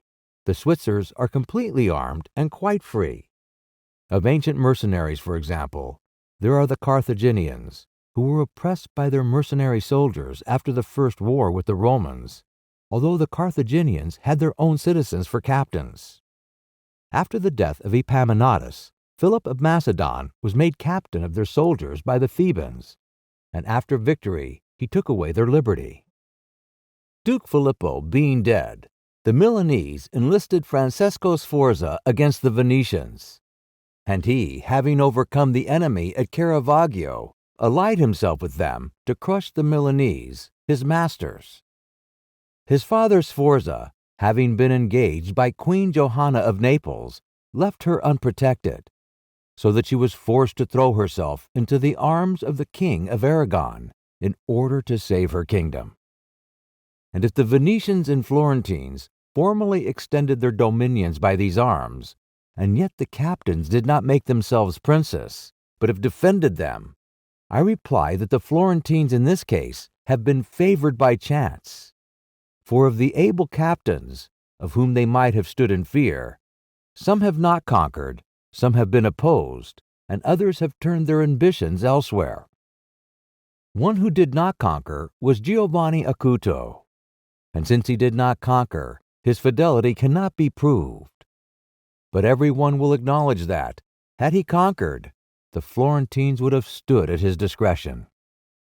Sforza had Bracceschi always against him, so they watched each other. Francesco turned his ambition to Lombardy, Braccio against the Church and the Kingdom of Naples. But let us come to that which happened a short while ago. The Florentines appointed as their captain Pagolo Vitale, a most prudent man, who from a private position had risen to the greatest renown. If this man had taken Pisa, nobody can deny that it would have been proper for the Florentines to keep in with him, for if he became the soldier of their enemies, they had no means of resisting, and if they held to him, they must obey him. The Venetians, if their achievements are considered, will be seen to have acted safely and gloriously so long as they sent to war their own men, when with armed gentlemen and plebeians they did valiantly. This was before they turned to enterprises on land. But when they began to fight on land, they forsook this virtue and followed the custom of Italy. And in the beginning of their expansion on land, through not having much territory, and because of their great reputation, they had not much to fear from their captains. But when they expanded, as under Carmignuola, they had a taste of this mistake. For having found him a most valiant man, they beat the Duke of Milan under his leadership, and on the other hand, knowing how lukewarm he was in war, they feared they would no longer conquer under him, and for this reason they were not willing, nor were they able to let him go. And so, not to lose again that which they had acquired, they were compelled, in order to secure themselves, to murder him. They had afterwards for their captains Bartolomeo da Bergamo, Roberto da San Severino, the Count de Pitigliano, and the like, under whom they had to dread loss and not gain, as happened afterwards at Viela, where in one battle they lost that which in 800 years they had acquired with so much trouble. Because from such arms conquest comes slowly, long delayed and inconsiderable, but the losses sudden and portentous. As with these examples, I have reached Italy, which has been ruled for many years by mercenaries.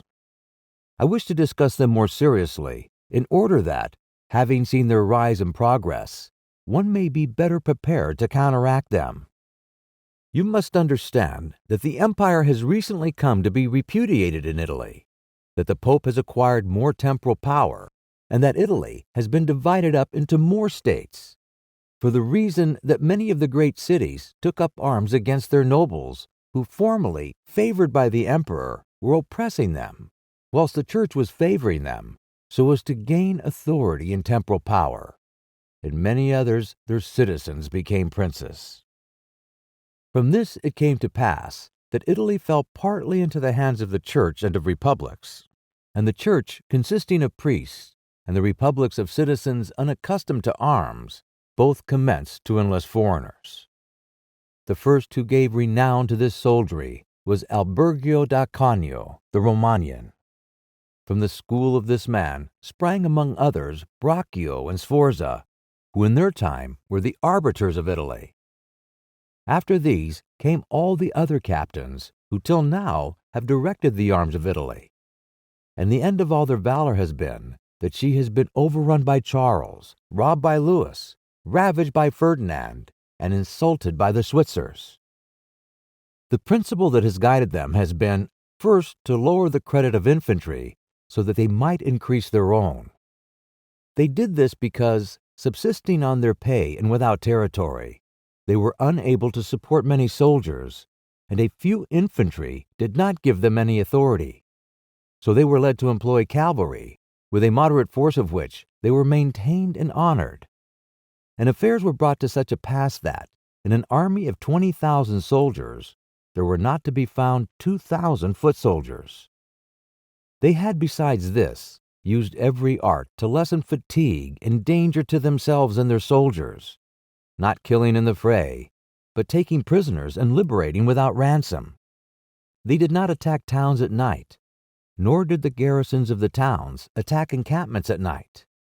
They did not surround the camp either with stockade or ditch, nor did they campaign in the winter.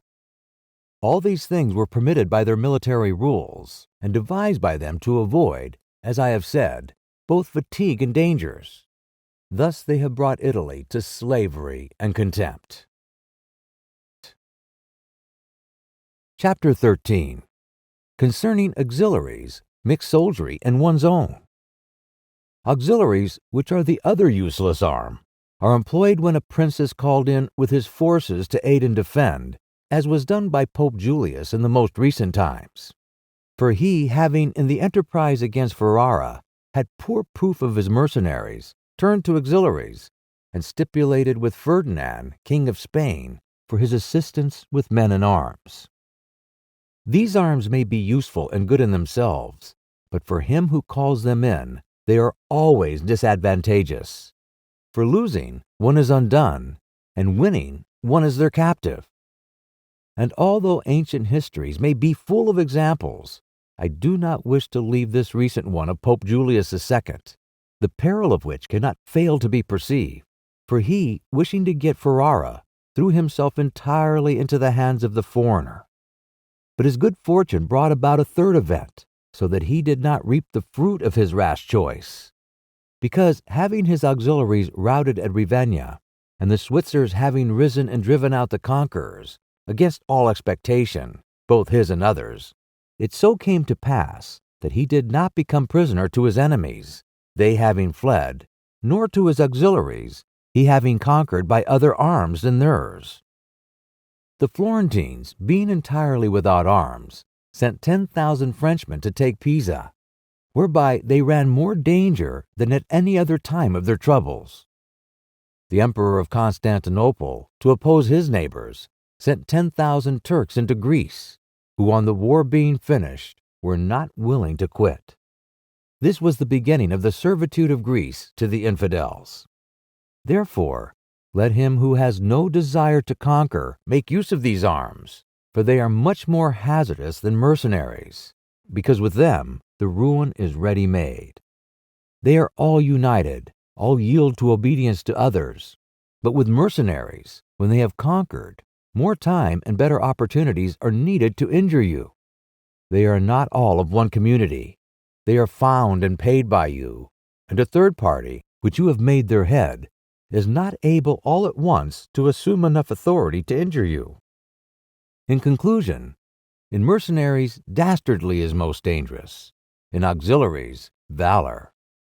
The wise prince, therefore, has always avoided these arms and turned to his own, and has been willing rather to lose with them than to conquer with the others, not deeming that a real victory which is gained with the arms of others. I shall never hesitate to cite Caesar Borgia and his actions. This duke entered the Romagna with auxiliaries, taking there only French soldiers, and with them he captured Imola and Forli. But afterwards, such forces not appearing to him reliable, he turned to mercenaries, discerning less danger in them, and enlisted the Orsini and Vitali, whom presently, on handling and finding them doubtful, unfaithful, and dangerous, he destroyed and turned to his own men. And the difference between one and the others of these forces can easily be seen when one considers the difference there was in the reputation of the Duke when he had the French, when he had the Orsini and Vitali, and when he relied on his own soldiers, on whose fidelity he could always count and found it ever increasing. He was never esteemed more highly than when everyone saw that he was complete master of his own forces. I was not intending to go beyond Italian in recent examples, but I am unwilling to leave out Hiero the Syracusan, he being one of those I have named above. This man, as I have said, made head of the army by the Syracusans, soon found out that a mercenary soldier, constituted like our Italian condottieri, was of no use, and it appearing to him that he could neither keep them nor let them go, he had them all cut to pieces, and afterwards made war with his own forces and not with aliens. I wish also to recall to memory an instance from the Old Testament applicable to this subject. David offered himself to Saul to fight with Goliath, the Philistine champion, and to give him courage, Saul armed him with his own weapons, which David rejected as soon as he had them on his back, saying he could make no use of them, and that he wished to meet the enemy with his sling and his knife. In conclusion, the arms of others either fall from your back, or they weigh you down, or they bind you fast. Charles VII, the father of King Louis XI, having by good fortune and valor liberated France from the English, recognized the necessity of being armed with forces of his own, and he established in his kingdom ordinances concerning men-at-arms and infantry. Afterwards his son, King Louis, abolished the infantry and began to enlist the Switzers, which mistake, followed by others, is, as is now seen, a source of peril to that kingdom, because, having raised the reputation of the Switzers, he has entirely diminished the value of his own arms, for he has destroyed the infantry altogether, and his men-at-arms he has subordinated to others. For, being as they are so accustomed to fight along with Switzers, it does not appear they can now conquer without them. Hence it arises that the French cannot stand against the Switzers, and without the Switzers they do not come off well against others. The armies of the French have thus become mixed, partly mercenary and partly national, both of which, arms together, are much better than mercenaries alone or auxiliaries alone, but much inferior to one's own forces. And this example proves it, for the kingdom of France would be unconquerable if the ordinance of Charles had been enlarged or maintained. But the scanty wisdom of man, on entering into an affair which looks well at first, cannot discern the poison that is hidden in it, as I have said above of hectic fevers. Therefore, if he who rules a principality cannot recognize evils until they are upon him, he is not truly wise, and this insight is given to few. And if the first disaster to the Roman Empire should be examined, it will be found to have commenced only with the enlisting of the Goths, because from that time the vigor of the Roman Empire began to decline, and all that valor which had raised it passed away to others. I conclude, therefore, that no principality is secure without having its own forces. On the contrary, it is entirely dependent on good fortune, not having the valor which in adversity would defend it. And it always has been the opinion and judgment of wise men that nothing can be so uncertain or unstable as fame or power not founded on its own strength. And one's own forces are those which are composed either of subjects, citizens, or dependents. All others are mercenaries or auxiliaries. And the way to make ready one's own forces will be easily found if the rule suggested by me shall be reflected upon, and if one will consider how Philip, the father of Alexander the Great, and many republics and princes have armed and organized themselves, to which rules I entirely commit myself. Chapter 14.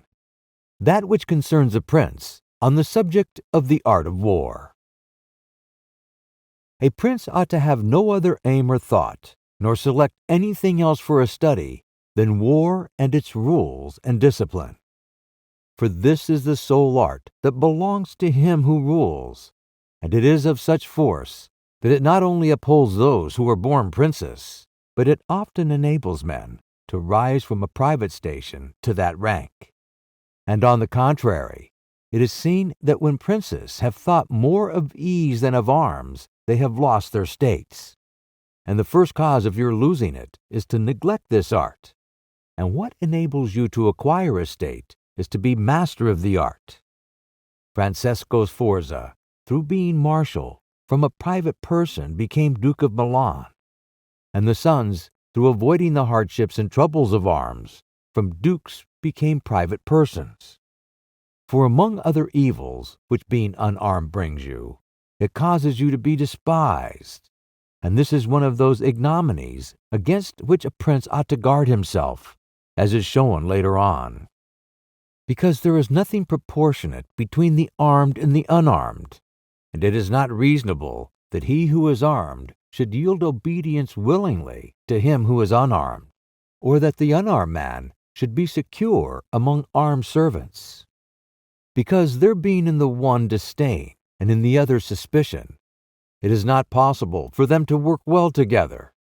And therefore a prince who does not understand the art of war, over and above the other misfortunes already mentioned, cannot be respected by his soldiers, nor can he rely on them. He ought never, therefore, to have out of his thoughts this subject of war, and in peace he should addict himself more to its exercise than in war. This he can do in two ways, the one by action, the other by study.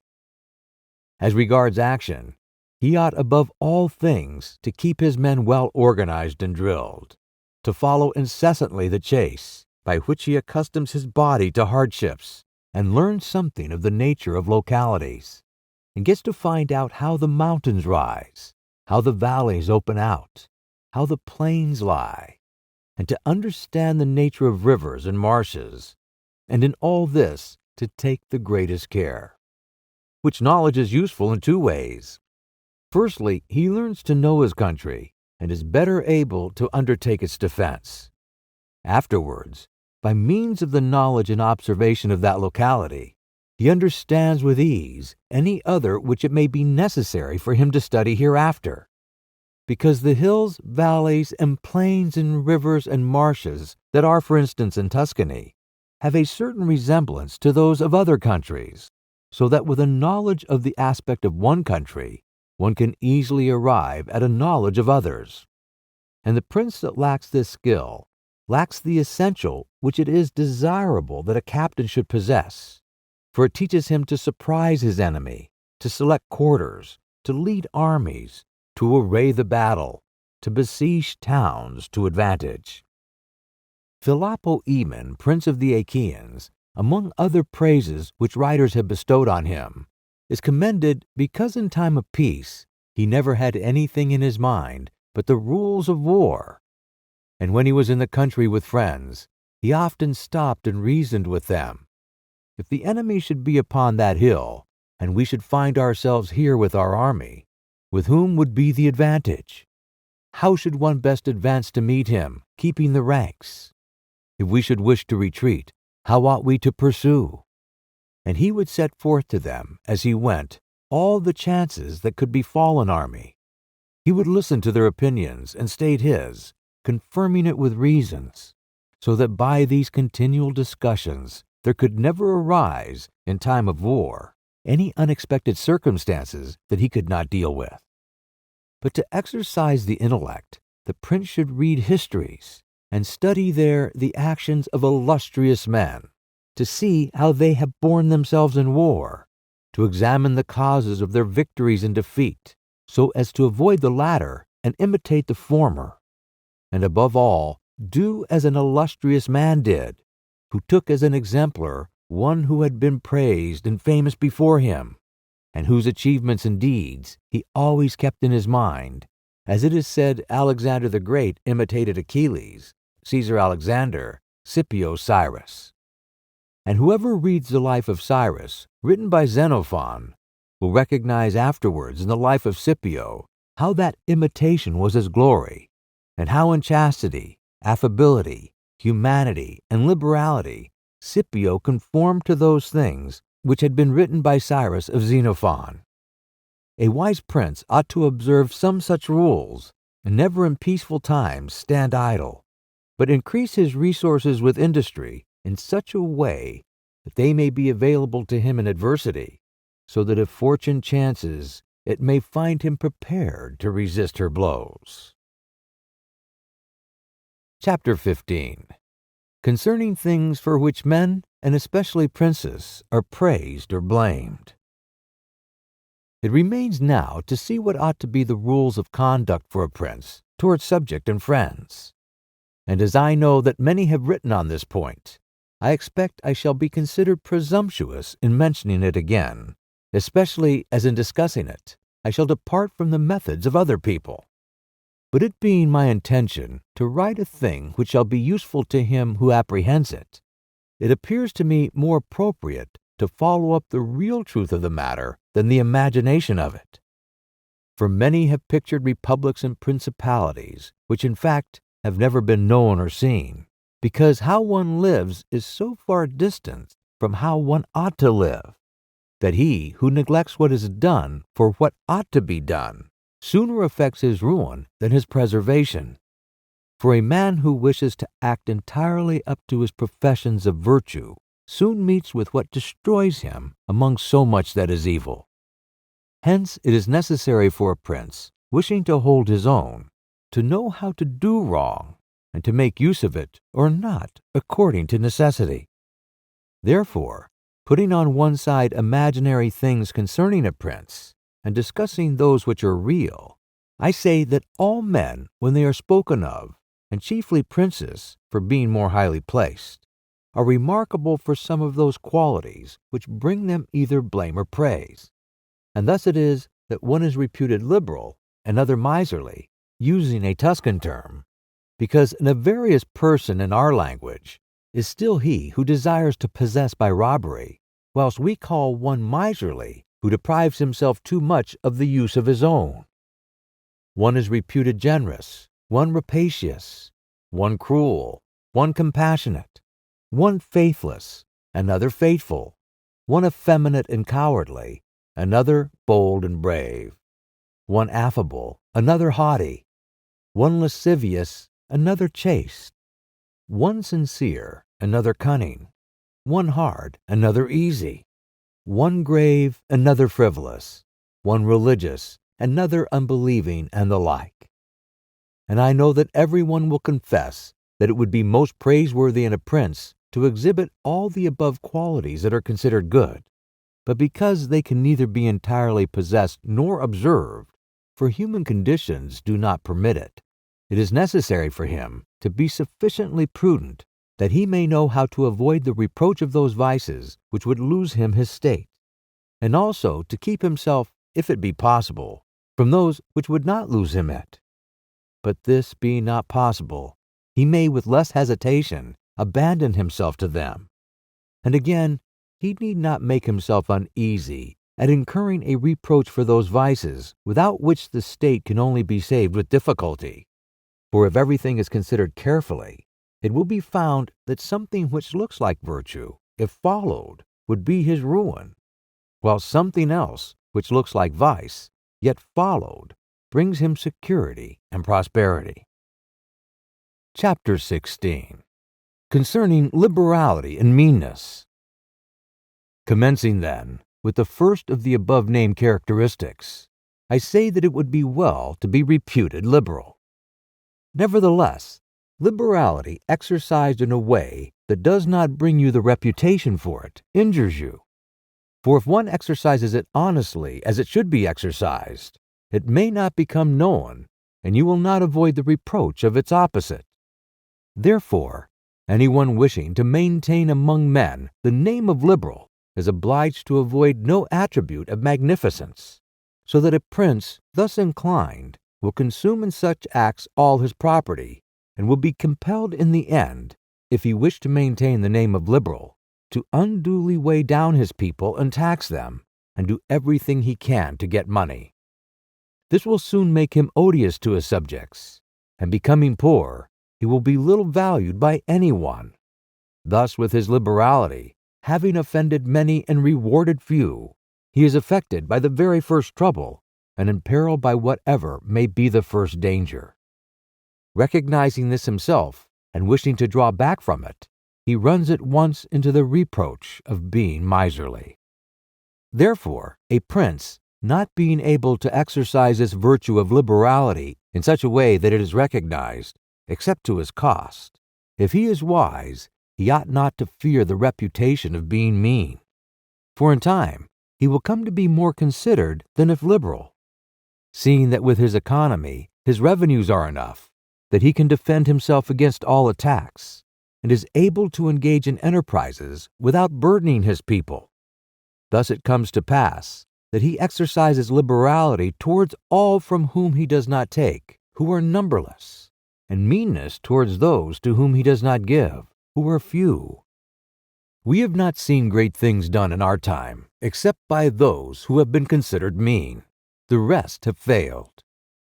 Pope Julius II was assisted in reaching the papacy by a reputation for liberality, yet he did not strive afterwards to keep it up when he made war on the King of France, and he made many wars without imposing any extraordinary tax on his subjects, for he supplied his additional expenses out of his long thriftiness. The present King of Spain would not have undertaken or conquered in so many enterprises if he had been reputed liberal.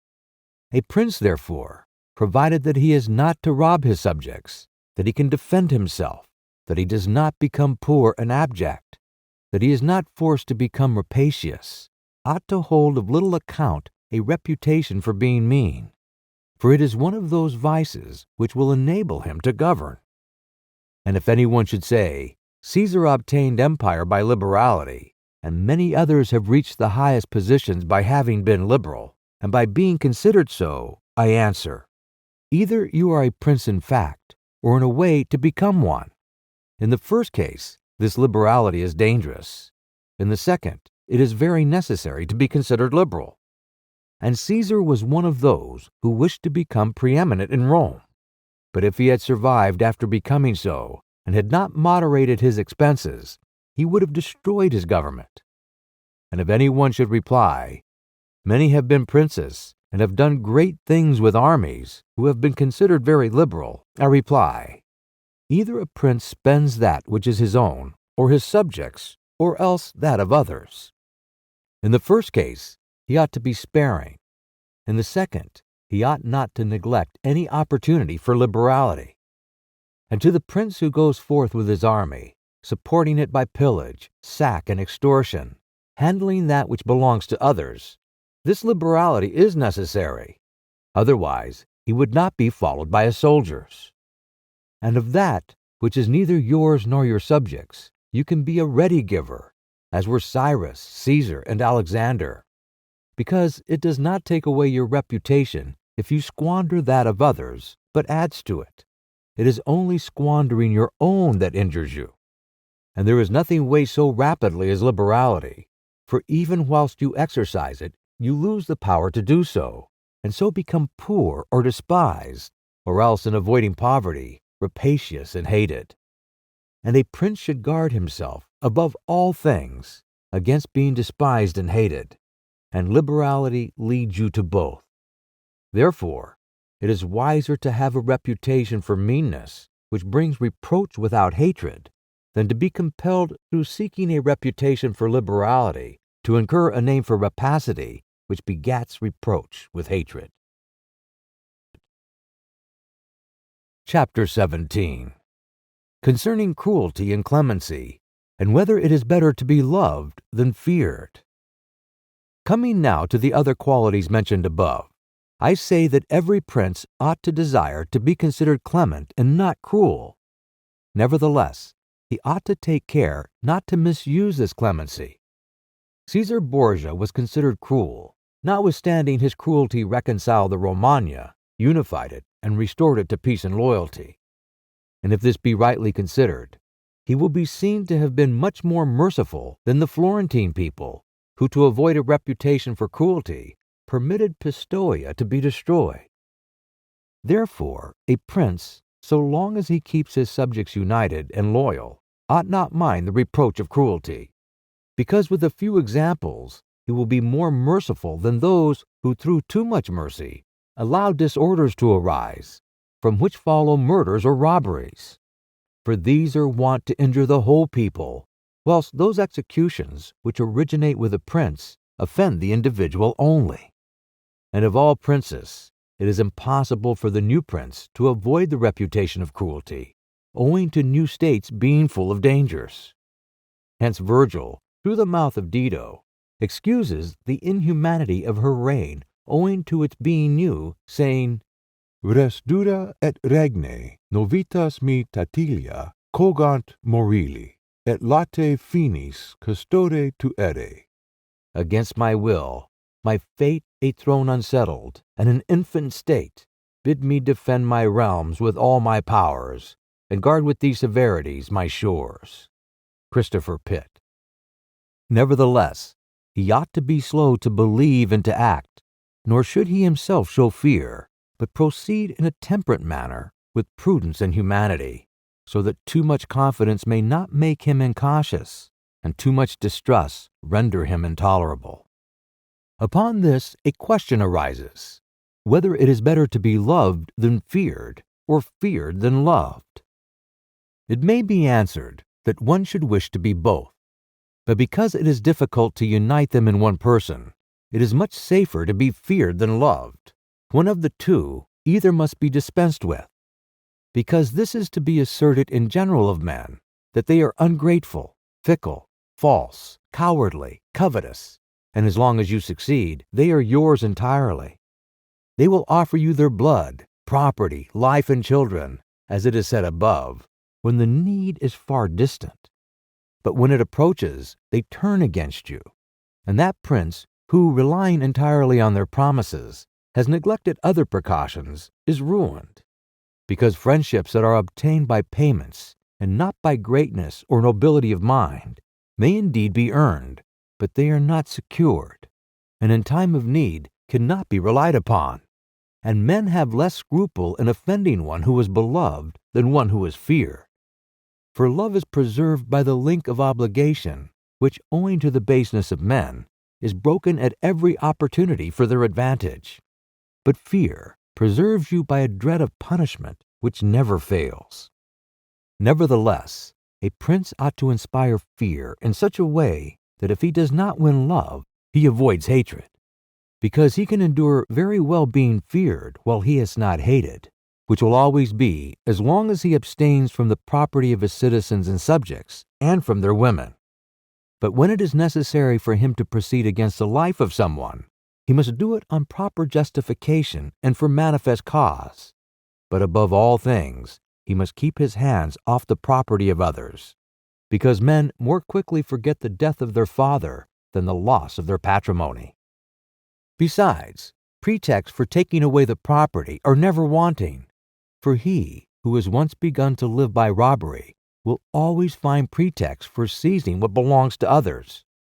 But reasons for taking life, on the contrary, are more difficult to find and sooner to lapse.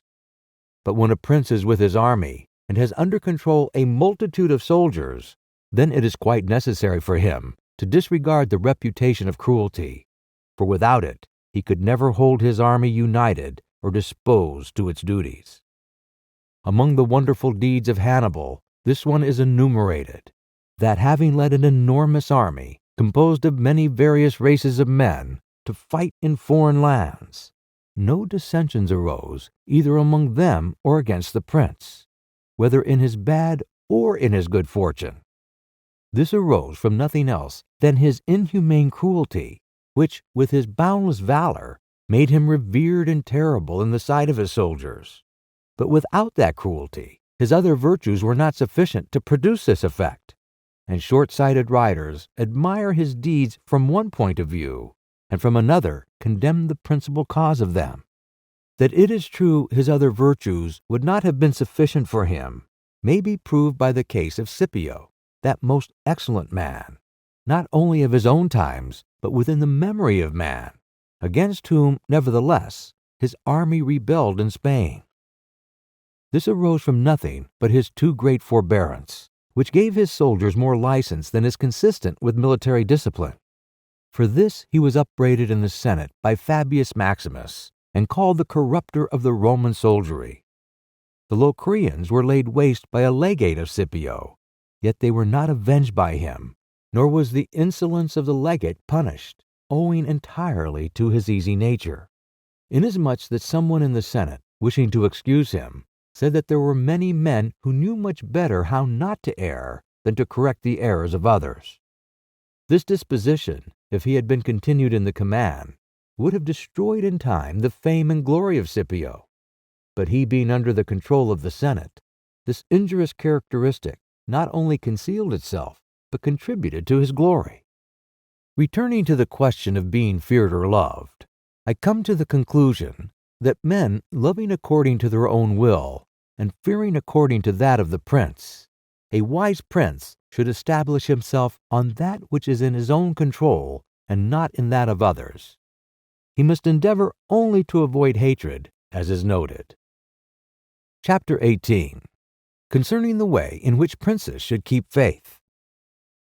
Everyone admits how praiseworthy it is in a prince to keep faith, and to live with integrity and not with craft. Nevertheless, our experience has been that those princes who have done great things have held good faith of little account, and have known how to circumvent the intellect of men by craft, and in the end have overcome those who have relied on their word. You must know there are two ways of contesting, the one by the law, the other by force. The first method is proper to men, the second to beasts. But because the first is frequently not sufficient, it is necessary to have recourse to the second. Therefore, it is necessary for a prince to understand how to avail himself of the beast and the man. This has been figuratively taught to princes by ancient writers, who describe how Achilles and many other princes of old were given to the centaur Chiron to nurse, who brought them up in his discipline. Which means solely that, as they had for a teacher one who was half beast and half man, so it was necessary for a prince to know how to make use of both natures, and that one without the other is not durable. A prince, therefore, being compelled knowingly to adopt the beast, ought to choose the fox and the lion, because the lion cannot defend himself against snares, and the fox cannot defend himself against wolves. Therefore, it is necessary to be a fox to discover the snares, and a lion to terrify the wolves. Those who rely simply on the lion do not understand what they are about. Therefore, a wise lord cannot, nor ought he to, keep faith when such observance may be turned against him, and when the reasons that caused him to pledge it exist no longer. If men were entirely good, this precept would not hold. But because they are bad, and will not keep faith with you, you too are not bound to observe it with them. Nor will there ever be wanting to a prince legitimate reasons to excuse this non-observance. Of this, endless modern examples could be given, showing how many treaties and engagements have been made void and of no effect through the faithlessness of princes. And he who has known best how to employ the fox has succeeded best. But it is necessary to know well how to disguise this characteristic, and to be a great pretender and dissembler. And men are so simple and so subject to present necessities that he who seeks to deceive will always find someone who will allow himself to be deceived. One recent example I cannot pass over in silence. Alexander VI did nothing else but deceive men, nor ever thought of doing otherwise, and he always found victims. For there was never a man who had greater power in asserting, or who with greater oaths would affirm a thing, yet would observe it less. Nevertheless, his deceits always succeeded according to his wishes, because he well understood this side of mankind. Therefore, it is unnecessary for a prince to have all the good qualities I have enumerated, but it is very necessary to appear to have them. And I shall dare say to this also, that to have them and always to observe them is injurious, and that to appear to have them is useful. To appear merciful, faithful, humane, religious, upright, and to be so, but with a mind so framed that should you require not to be so, you may be able and know how to change to the opposite. And you have to understand this, that a prince, especially a new one, cannot observe all those things for which men are esteemed, being often forced, in order to maintain the state, to act contrary to fidelity, friendship, humanity, and religion. Therefore, it is necessary for him to have a mind ready to turn itself accordingly as the winds and variations of fortune force it. Yet, as I have said above, not to diverge from the good if he can avoid doing so, but if compelled, then to know how to set about it. For this reason, a prince ought to take care that he never lets anything slip from his lips that is not replete with the above-named 5 qualities, that he may appear to him who sees and hears him altogether merciful, faithful, humane, upright, and religious. There is nothing more necessary to appear to have than this last quality, inasmuch as men judge generally more by the eye than by the hand, because it belongs to everyone to see you, to few to come in touch with you. Everyone who sees what you appear to be, few really know what you are, and those few dare not oppose themselves to the opinion of the many, who have the majesty of the state to defend them. And in the actions of all men, and especially of princes, which is not prudent to challenge, one judges by the result. For that reason, let a prince have the credit of conquering and holding his state. The means will always be considered honest, and he will be praised by everybody. Because the vulgar are always taken by what a thing seems to be and by what comes of it. And in the world there are only the vulgar, for the few find a place there only when the many have no ground to rest on. One prince of the present time, whom it is not well to name, never preaches anything else but peace and good faith, and to both he is most hostile, and either, if he had kept it, would have deprived him of reputation and kingdom many a time. Chapter 19. That one should avoid being despised and hated. Now concerning the characteristics of which mention is made above, I have spoken of the more important ones. The others I wish to discuss briefly under this generality, that the prince must consider, as has been in part said before, how to avoid those things which will make him hated or contemptible. And as often as he shall have succeeded, he will have fulfilled his part, and he need not fear any danger in other reproaches. It makes him hated above all things, as I have said, to be rapacious, and to be a violator of the property and women of his subjects, from both of which he must abstain. And when neither their property nor their honor is touched, the majority of men live content, and he has only to contend with the ambition of a few, whom he can curb with ease in many ways. It makes him contemptible to be considered fickle, frivolous, effeminate, mean-spirited, irresolute, from all of which a prince should guard himself as from a rock. And he should endeavor to show in his actions greatness, courage, gravity, and fortitude.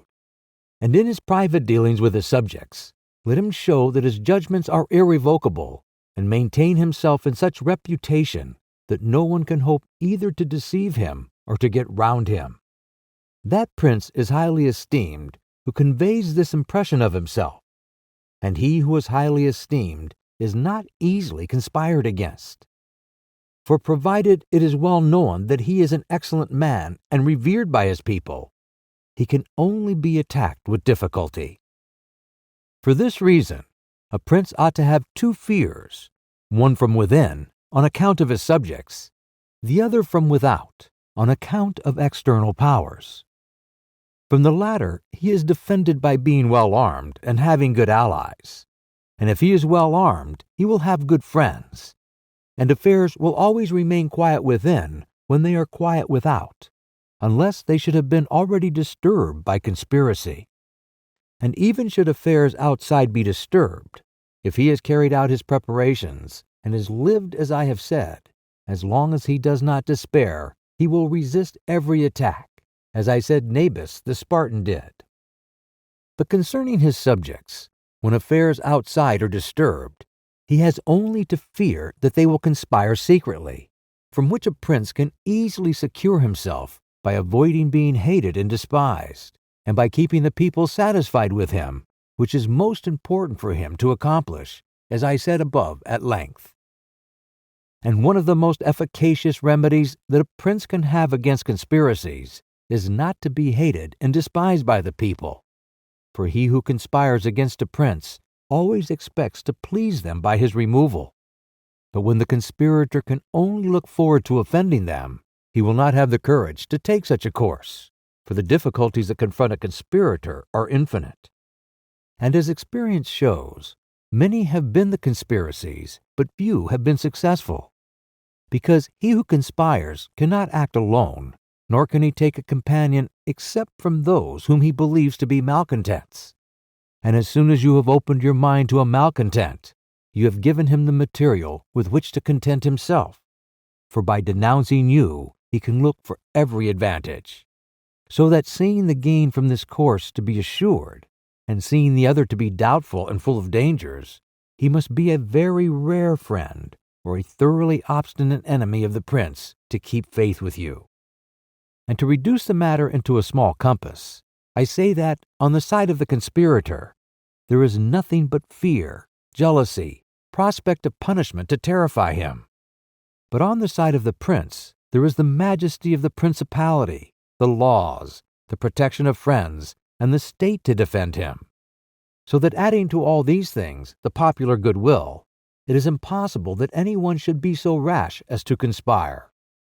For whereas, in general, the conspirator has to fear before the execution of his plot, in this case, he has also to fear the sequel to the crime, because on account of it, he has the people for an enemy, and thus cannot hope for any escape.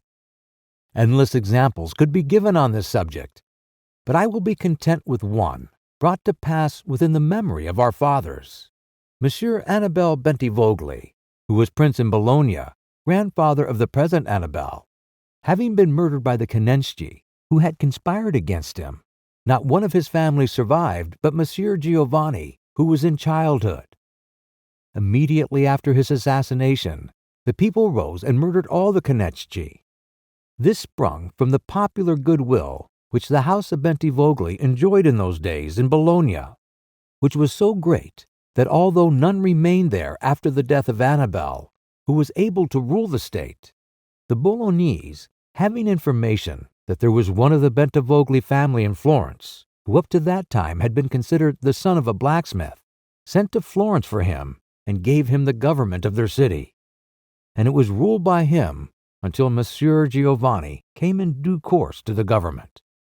For this reason, I consider that a prince ought to reckon conspiracies of little account when his people hold him in esteem.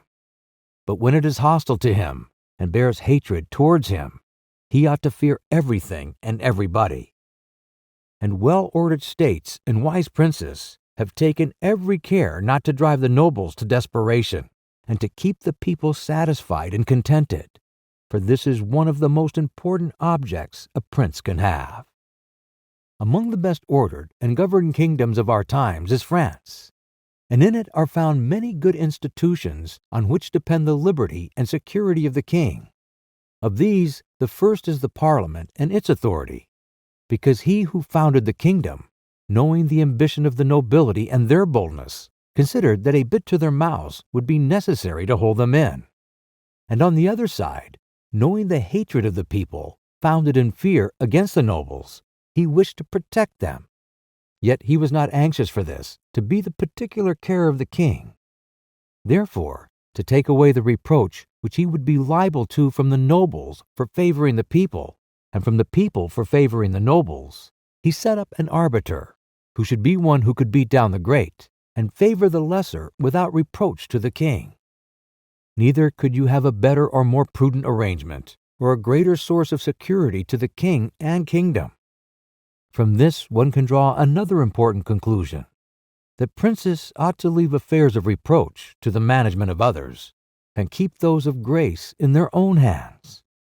And further, I consider that a prince ought to cherish the nobles, but not so as to make himself hated by the people. It may appear, perhaps, to some who have examined the lives and deaths of the Roman emperors, that many of them would be an example contrary to my opinion, seeing that some of them lived nobly and showed great qualities of soul. Nevertheless, they have lost their empire or have been killed by subjects who have conspired against them. Wishing, therefore, to answer these objections, I will recall the characters of some of the emperors, and will show that the causes of their ruin were not different to those alleged by me. At the same time, I will only submit for consideration those things that are noteworthy to him who studies the affairs of those times. It seems to me sufficient to take all those emperors who succeeded to the empire, from Marcus the philosopher down to Maximinus. They were Marcus and his son Commodus, Pertinax, Julian, Severus and his son Antonius Caracalla, Marcarinus, Heliogabalus, Alexander, and Maximinus. There is first to note that whereas in other principalities the ambition of the nobles and the insolence of the people only have to be contended with, the Roman emperors had a third difficulty in having to put up with the cruelty and avarice of their soldiers, a matter so beset with difficulties that it was the ruin of many. For it was a hard thing to give satisfaction both to soldiers and people, because the people love peace, and for this reason they loved the unaspiring prince, while the soldiers loved the warlike prince who was bold, cruel, and rapacious, which qualities they were quite willing he should exercise upon the people, so that they could get double pay and give vent to their own greed and cruelty. Hence it arose that those emperors were always overthrown who, either by birth or training, had no great authority, and most of them, especially those who came new to the principality, recognizing the difficulty of these two opposing humors, were inclined to give satisfaction to the soldiers, caring little about injuring the people, which course was necessary because, as princes cannot help being hated by someone, they ought in the first place to avoid being hated by everyone. And when they cannot compass this, they ought to endeavor with the utmost diligence to avoid the hatred of the most powerful. Therefore, those emperors who through inexperience had need of special favor adhered more readily to the soldiers than to the people, a course which turned out advantageous to them or not, accordingly as the prince knew how to maintain authority over them. From these causes it arose that Marcus, Pertinax, and Alexander, being all men of modest life, lovers of justice, enemies to cruelty, humane and benignant, came to a sad end, except Marcus. He alone lived and died honored, because he had succeeded to the throne by hereditary title, and owed nothing either to the soldiers or the people. And afterwards, being possessed of many virtues which made him respected, he always kept both orders in their places whilst he lived, and was neither hated nor despised. But Pertinax was created emperor against the wishes of the soldiers, who, being accustomed to live licentiously under Commodus, could not endure the honest life to which Pertinax wished to reduce them. Thus, having given cause for hatred, to which hatred there was added contempt for his old age, he was overthrown at the very beginning of his administration. And here it should be noted that hatred is acquired as much by good works as by bad ones. Therefore, as I said before, a prince wishing to keep his state is very often forced to do evil.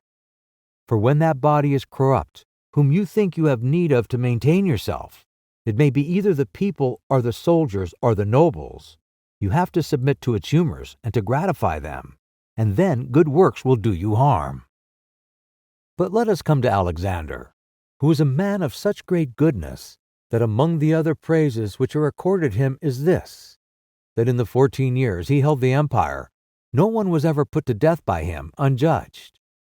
Nevertheless, being considered effeminate, and a man who allowed himself to be governed by his mother, he became despised. The army conspired against him and murdered him.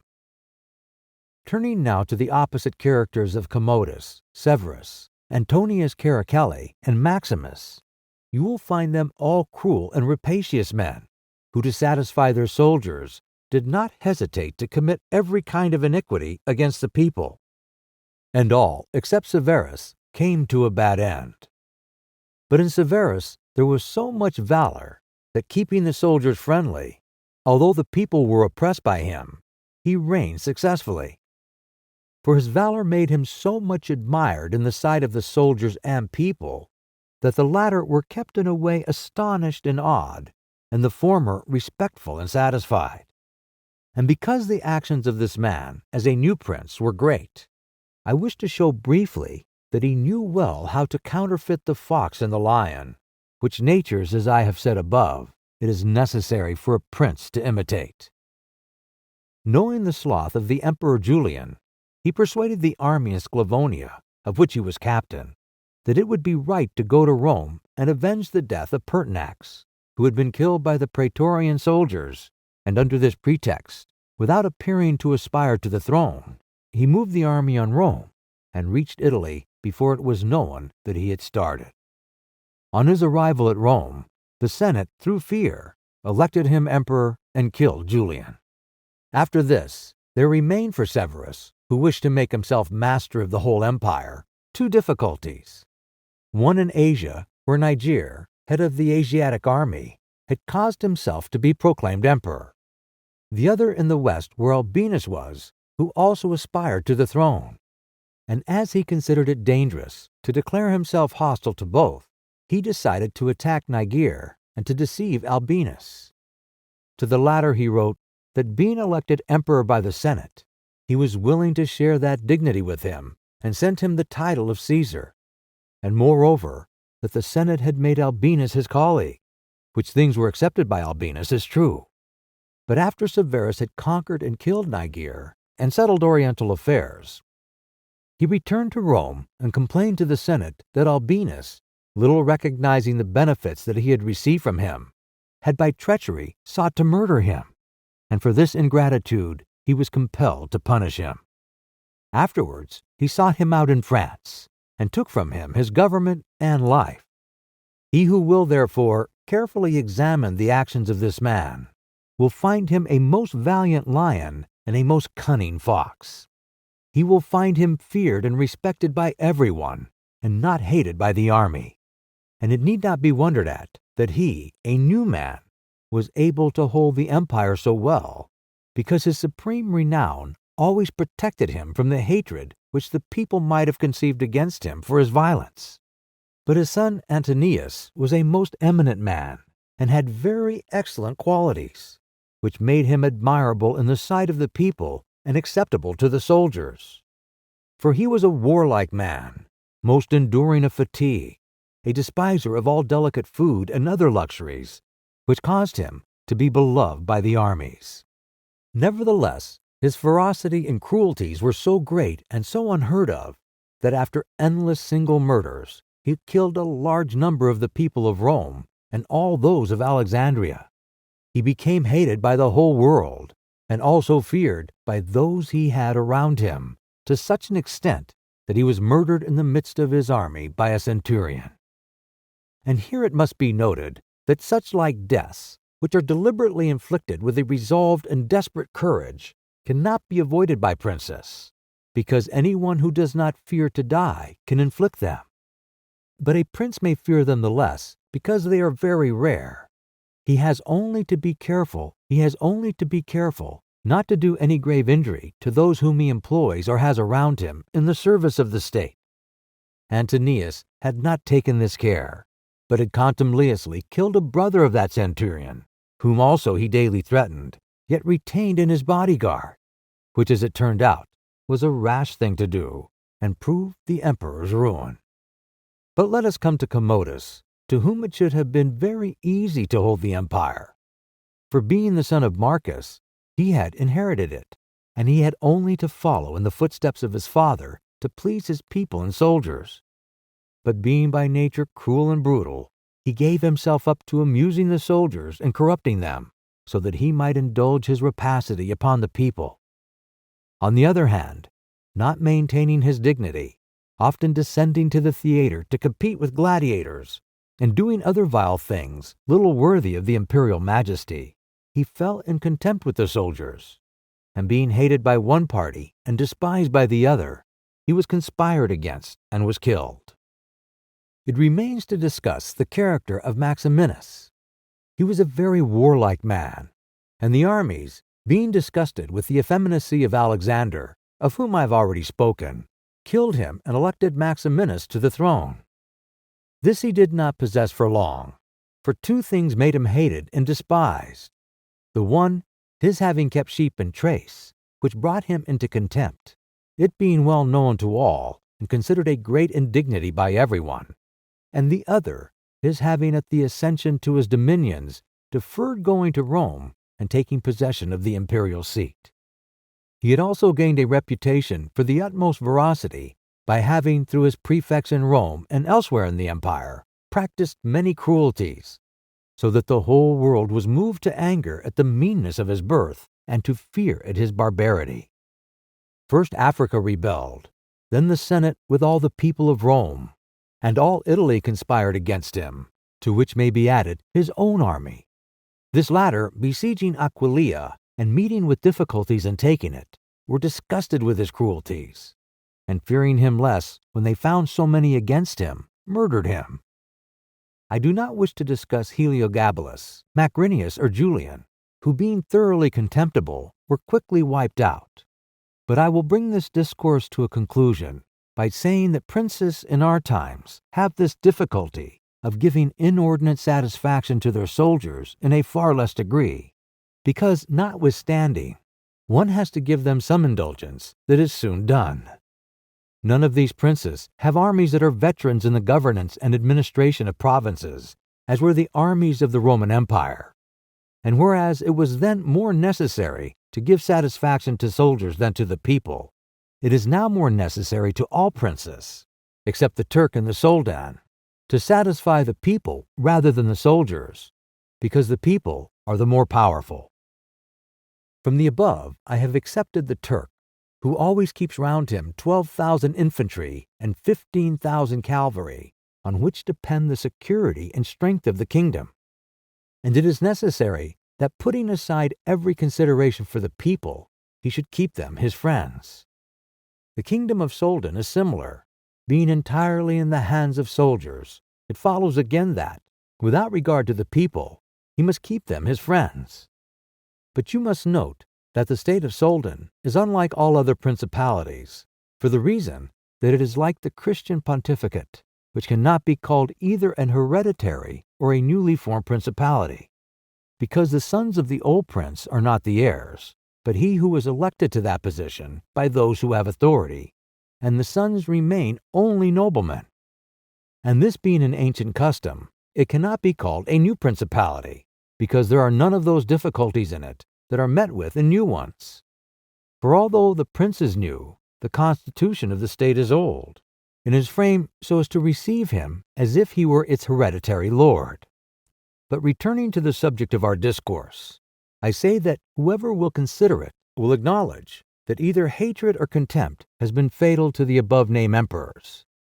And it will be recognized also how it happened that, a number of them acting in one way and a number in another, only one in each way came to a happy end, and the rest to unhappy ones, because it would have been useless and dangerous for Pertinax and Alexander, being new princes, to imitate Marcus, who was heir to the principality.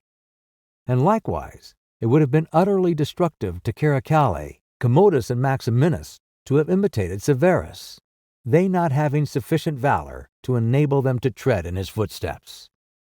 Therefore a prince, new to the principality, cannot imitate the actions of Marcus, nor, again, is it necessary to follow those of Severus.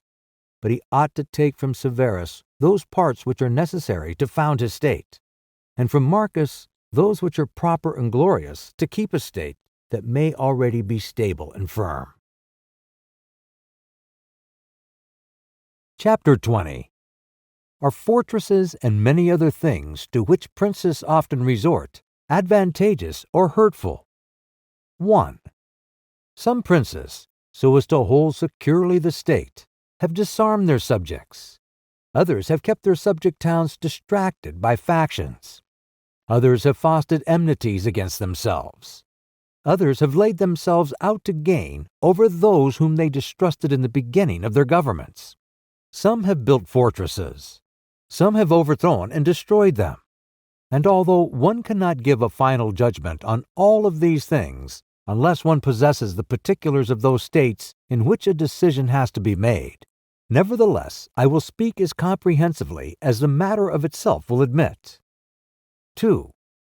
There never was a prince who has disarmed his subjects.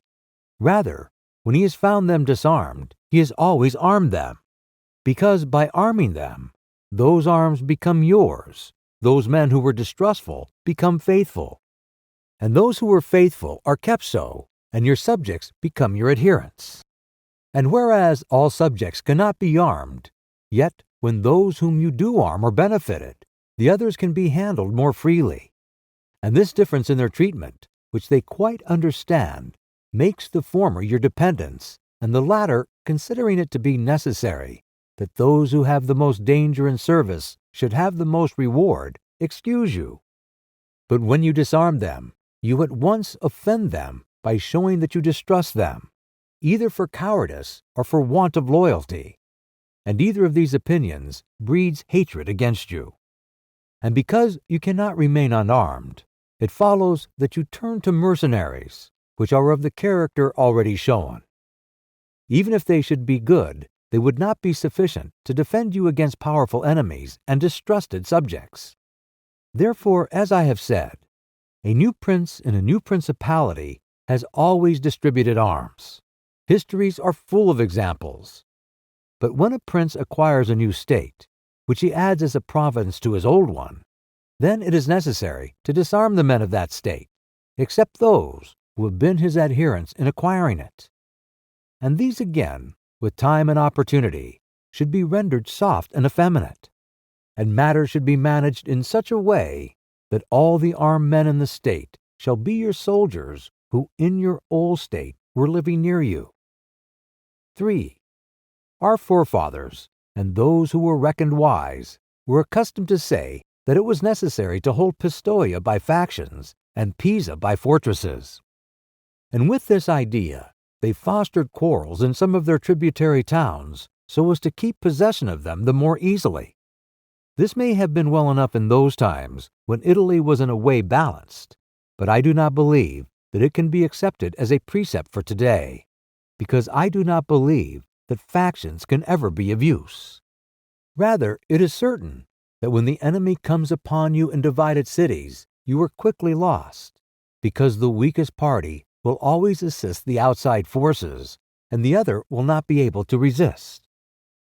The Venetians moved, as I believe, by the above reasons, fostered by the Guelph and Ghibelline factions in their tributary cities. And although they never allowed them to come to bloodshed, yet they nursed these disputes amongst them, so that the citizens, distracted by their differences, should not unite against them, which, as we saw, did not afterwards turn out as expected, because after the rout at Bela, one party at once took courage and seized the state. Such methods argue, therefore, weakness in the prince, because these factions will never be permitted in a vigorous principality. Such methods for enabling one the more easily to manage subjects are only useful in times of peace, but if war comes, this policy proves fallacious. 4. Without doubt, princes become great when they overcome the difficulties and obstacles by which they are confronted, and therefore fortune, especially when she desires to make a new prince great, who has a greater necessity to earn renown than a hereditary one, causes enemies to arise and form designs against him, in order that he may have the opportunity of overcoming them, and by them to mount higher, as by a ladder which his enemies have raised. For this reason, many consider that a wise prince, when he has the opportunity, ought with craft to foster some animosity against himself, so that, having crushed it, his renown may rise higher. 5. Princes, especially new ones, have found more fidelity and assistance in those men who in the beginning of their rule were distrusted than among those who in the beginning were trusted. Pandolfo Petrucci, Prince of Siena, ruled his state more by those who had been distrusted than by others. But on this question one cannot speak generally, for it varies so much with the individual.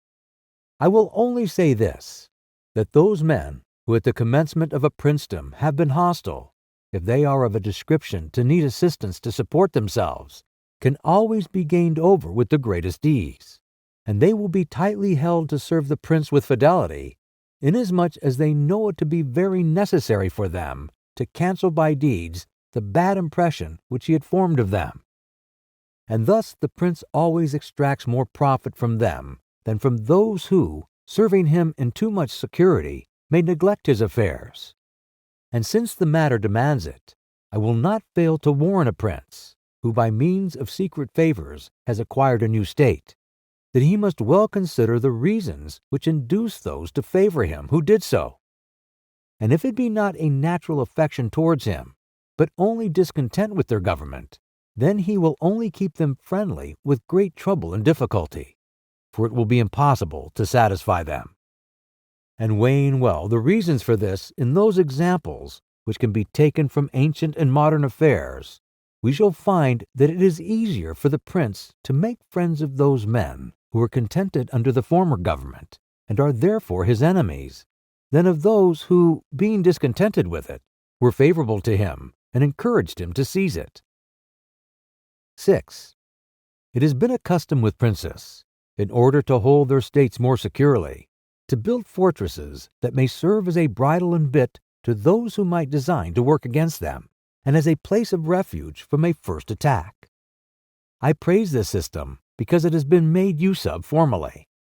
Notwithstanding that, Monsieur Niccolò Vitali, in our times, has been seen to demolish 2 fortresses in Città di Castello so that he might keep that state. Guido Ubaldo, Duke of Urbano, on returning to his dominion, whence he had been driven by Caesar Borgia, razed to the foundations all the fortresses in that province, and considered that without them it would be more difficult to lose it. The Bentivogli, returning to Bologna, came to a similar decision. Fortresses, therefore, are useful or not according to the circumstances. If they do you good in one way, they injure you in another. And this question can be reasoned thus. The prince who has more to fear from the people than from foreigners ought to build fortresses, but he who has more to fear from foreigners than from the people ought to leave them alone. The castle of Milan, built by Francesco Forza, has made and will make more trouble for the house of Sforza than any other disorder in the state. For this reason, the best possible fortress is not to be hated by the people. Because although you may hold the fortresses, yet they will not save you if the people hate you. For there will never be wanting foreigners to assist a people who have taken arms against you. It has not been seen in our times that such fortresses have been of use to any prince, unless to the Countess of Forli, when the Count Girolamo, her consort, was killed. For by that means she was able to withstand the popular attack and wait for assistance from Milan, and thus recover her state. And the posture of affairs was such at the time that the foreigners could not assist the people. But fortresses were of little value to her afterwards, when Caesar Borgia attacked her, and when the people, her enemy, were allied with foreigners. Therefore, it would have been safer for her, both then and before, not to have been hated by the people than to have had the fortresses. All these things considered, then, I shall praise him who builds fortresses as well as him who does not, and I shall blame whoever, trusting in them, cares little about being hated by the people. Chapter 21. How a Prince should conduct himself so as not to gain renown. Nothing makes a prince so much esteemed as great enterprises and setting a fine example. We have in our time Ferdinand of Aragon, the present King of Spain. He can almost be called a new prince because he has risen by fame and glory from being an insignificant king to be the foremost king in Christendom. And if you will consider his deeds, you will find them all great, and some of them extraordinary. In the beginning of his reign, he attacked Granada, and this enterprise was the foundation of his dominions. He did this quietly at first, and without any fear of hindrance, for he held the minds of the barons of Castile occupied in thinking of the war and not anticipating any innovations. Thus they did not perceive that by these means he was acquiring power and authority over them. He was able with the money of the church and of the people to sustain his armies, and by that long war to lay the foundation for the military skill which has since distinguished him.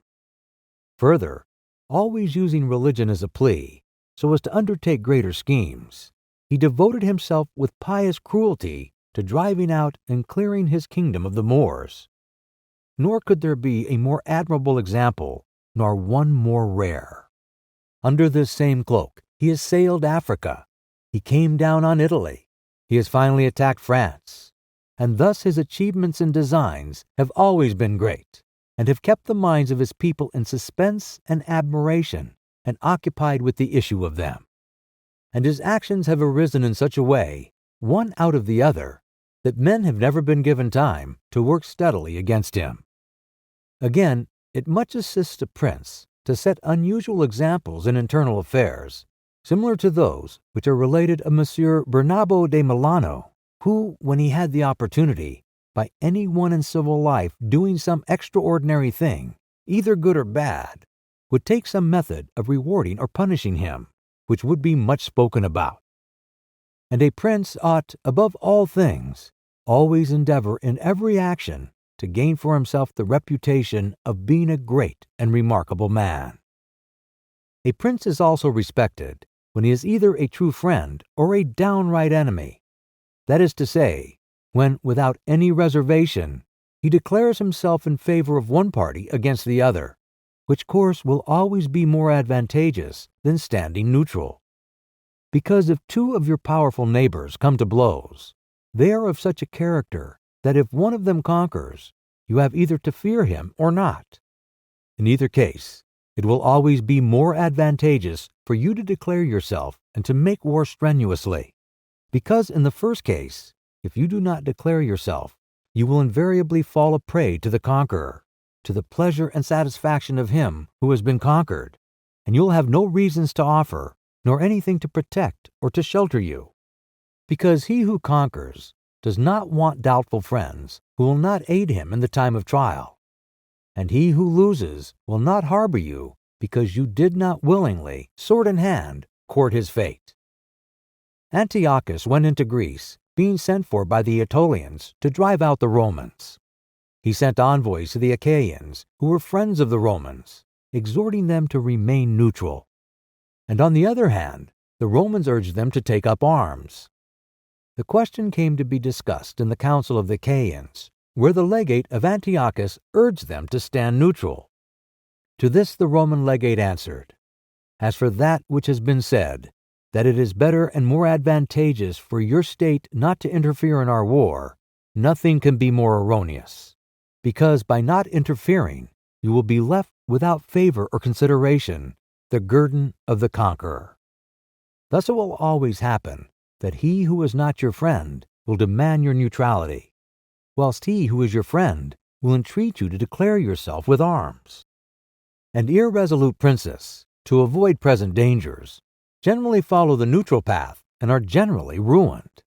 But when a prince declares himself gallantly in favor of one side, if the party with whom he allies himself conquers, although the victor may be powerful and may have him at his mercy, yet he is indebted to him, and there is established a bond of amity, and men are never so shameless as to become a monument of ingratitude by oppressing you. Victories, after all, are never so complete that the victor must not show some regard, especially to justice. But if he with whom you ally yourself loses, you may be sheltered by him, and whilst he is able, he may aid you, and you become companions on a fortune that may rise again. In the second case, when those who fight are of such a character that you have no anxiety as to who may conquer, so much the more it is greater prudence to be allied, because you assist at the destruction of one by the aid of another, who, if he had been wise, would have saved him. And conquering, as it is impossible that he should not do with your assistance, he remains at your discretion. And here it is to be noted that a prince ought to take care never to make an alliance with one more powerful than himself for the purpose of attacking others, unless necessity compels him, as is said above. Because if he conquers, you are at his discretion, and princes ought to avoid as much as possible being at the discretion of anyone. The Venetians joined with France against the Duke of Milan, and this alliance, which caused their ruin, could have been avoided. But when it cannot be avoided, as happened to the Florentines when the Pope in Spain sent armies to attack Lombardy, then in such a case, for the above reasons, the prince ought to favor one of the parties. Never let any government imagine that it can choose perfectly safe courses. Rather, let it expect to have to take very doubtful ones, because it is found in ordinary affairs that one never seeks to avoid one trouble without running into another. But prudence consists in knowing how to distinguish the character of troubles, and for choice to take the lesser evil. A prince ought also to show himself a patron of ability, and to honor the proficient in every art. At the same time, he should encourage his citizens to practice their callings peaceably, both in commerce and agriculture, and in every other following, so that the one should not be deterred from improving his possessions for fear lest they be taken away from him, or another from opening up trade for fear of taxes. But the prince ought to offer rewards to whoever wishes to do these things and designs in any way to honor his city or state. Further, he ought to entertain the people with festivals and spectacles at convenient seasons of the year, and as every city is divided into guilds or into societies, he ought to hold such bodies in esteem, and associate with them sometimes, and show himself an example of courtesy and liberality. Nevertheless, always maintaining the majesty of his rank, for this he must never consent to abate in anything. Chapter 22. Concerning the secretaries of princes. The choice of servants is of no little importance to a prince, and they are good or not according to the discrimination of the prince. And the first opinion which one forms of a prince and of his understanding is by observing the men he has around him. And when they are capable and faithful, he may always be considered wise. because he has known how to recognize the capable and to keep them faithful. But when they are otherwise, one cannot form a good opinion of him, for the prime error which he made was in choosing them.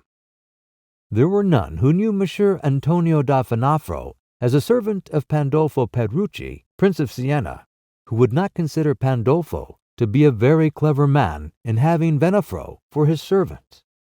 Because there are three classes of intellects, one which comprehends by itself, another which appreciates what others comprehended, and a third which neither comprehends by itself nor by the showing of others. The first is the most excellent, the second is good, the third is useless. Therefore, it follows necessarily that if Pandolfo was not in the first rank, he was in the second. For whenever one has judgment to know good and bad when it is said and done, although he himself may not have the initiative, yet he can recognize the good and the bad in his servant, and the one he can praise and the other correct. Thus the servant cannot hope to deceive him and is kept honest. But to enable a prince to form an opinion of his servant, there is one test which never fails.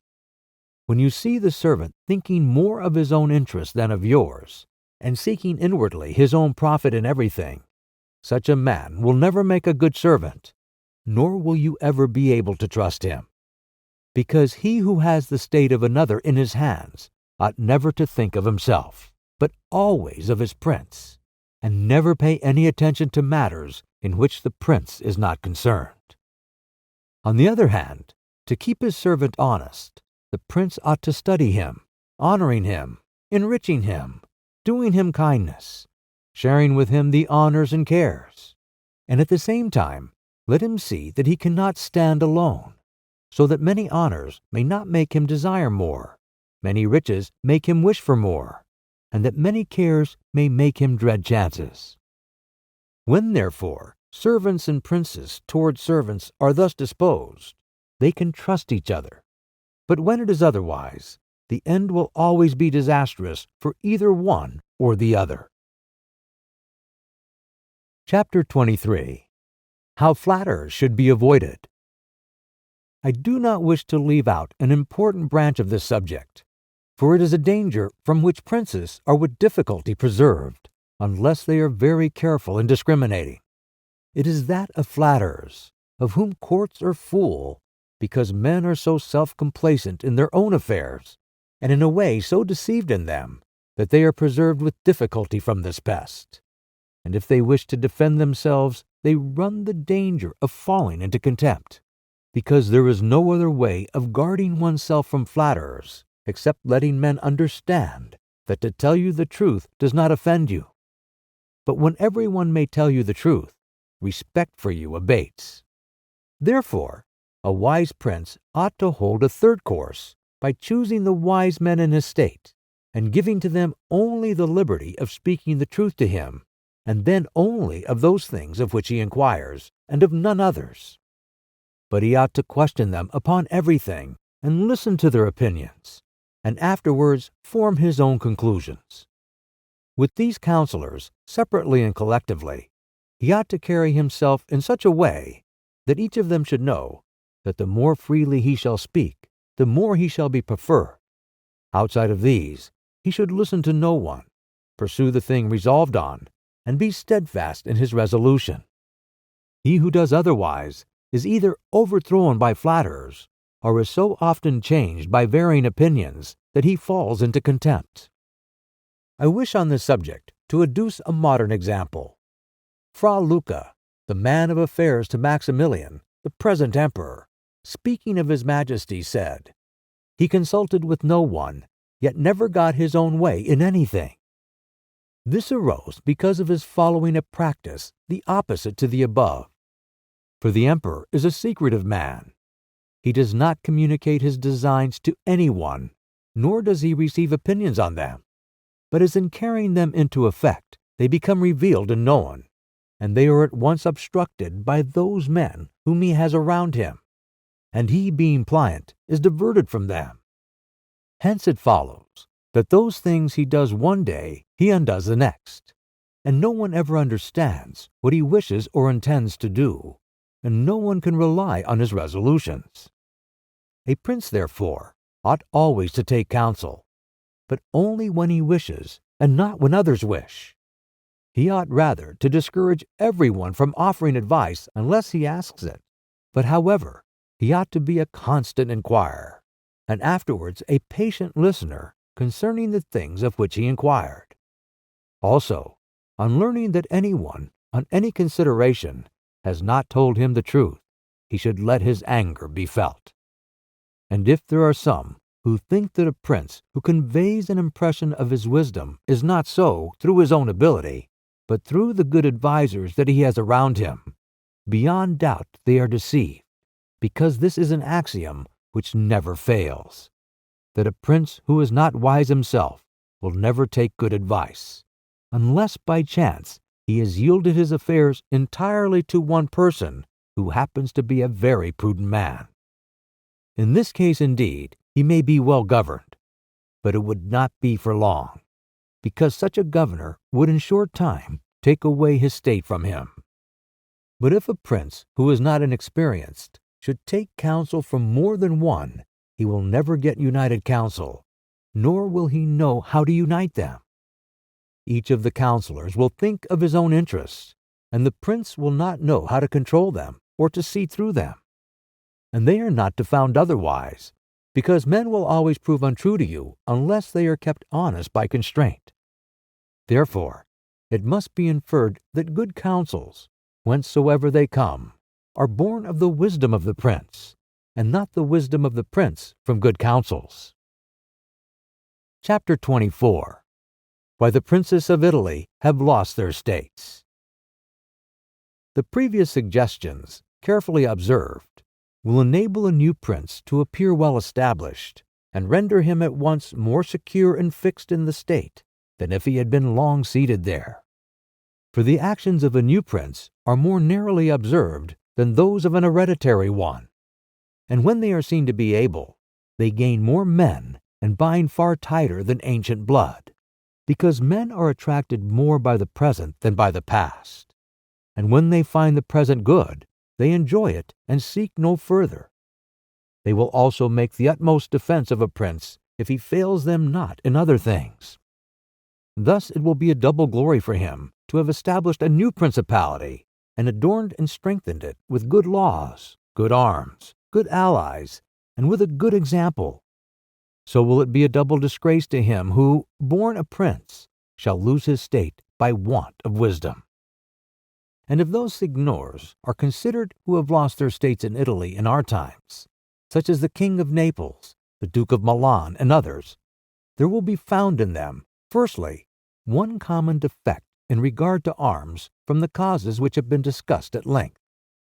In the next place, some one of them will be seen either to have had the people hostile, or if he has had the people friendly, he has not known how to secure the nobles. In the absence of these defects, states that have power enough to keep an army in the field cannot be lost.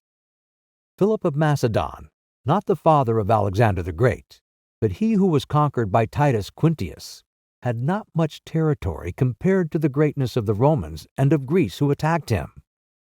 Yet being a warlike man, who knew how to attract the people and secure the nobles, he sustained the war against his enemies for many years.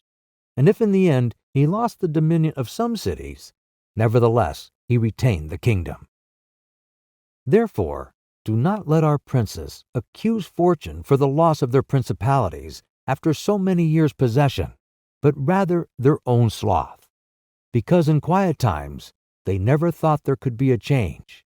It is a common defect in man not to make any provision in the calm against the tempest, and when afterwards the bad times came, they thought of flight and not of defending themselves, and they hoped that the people, disgusted with the insolence of the conquerors, would recall them.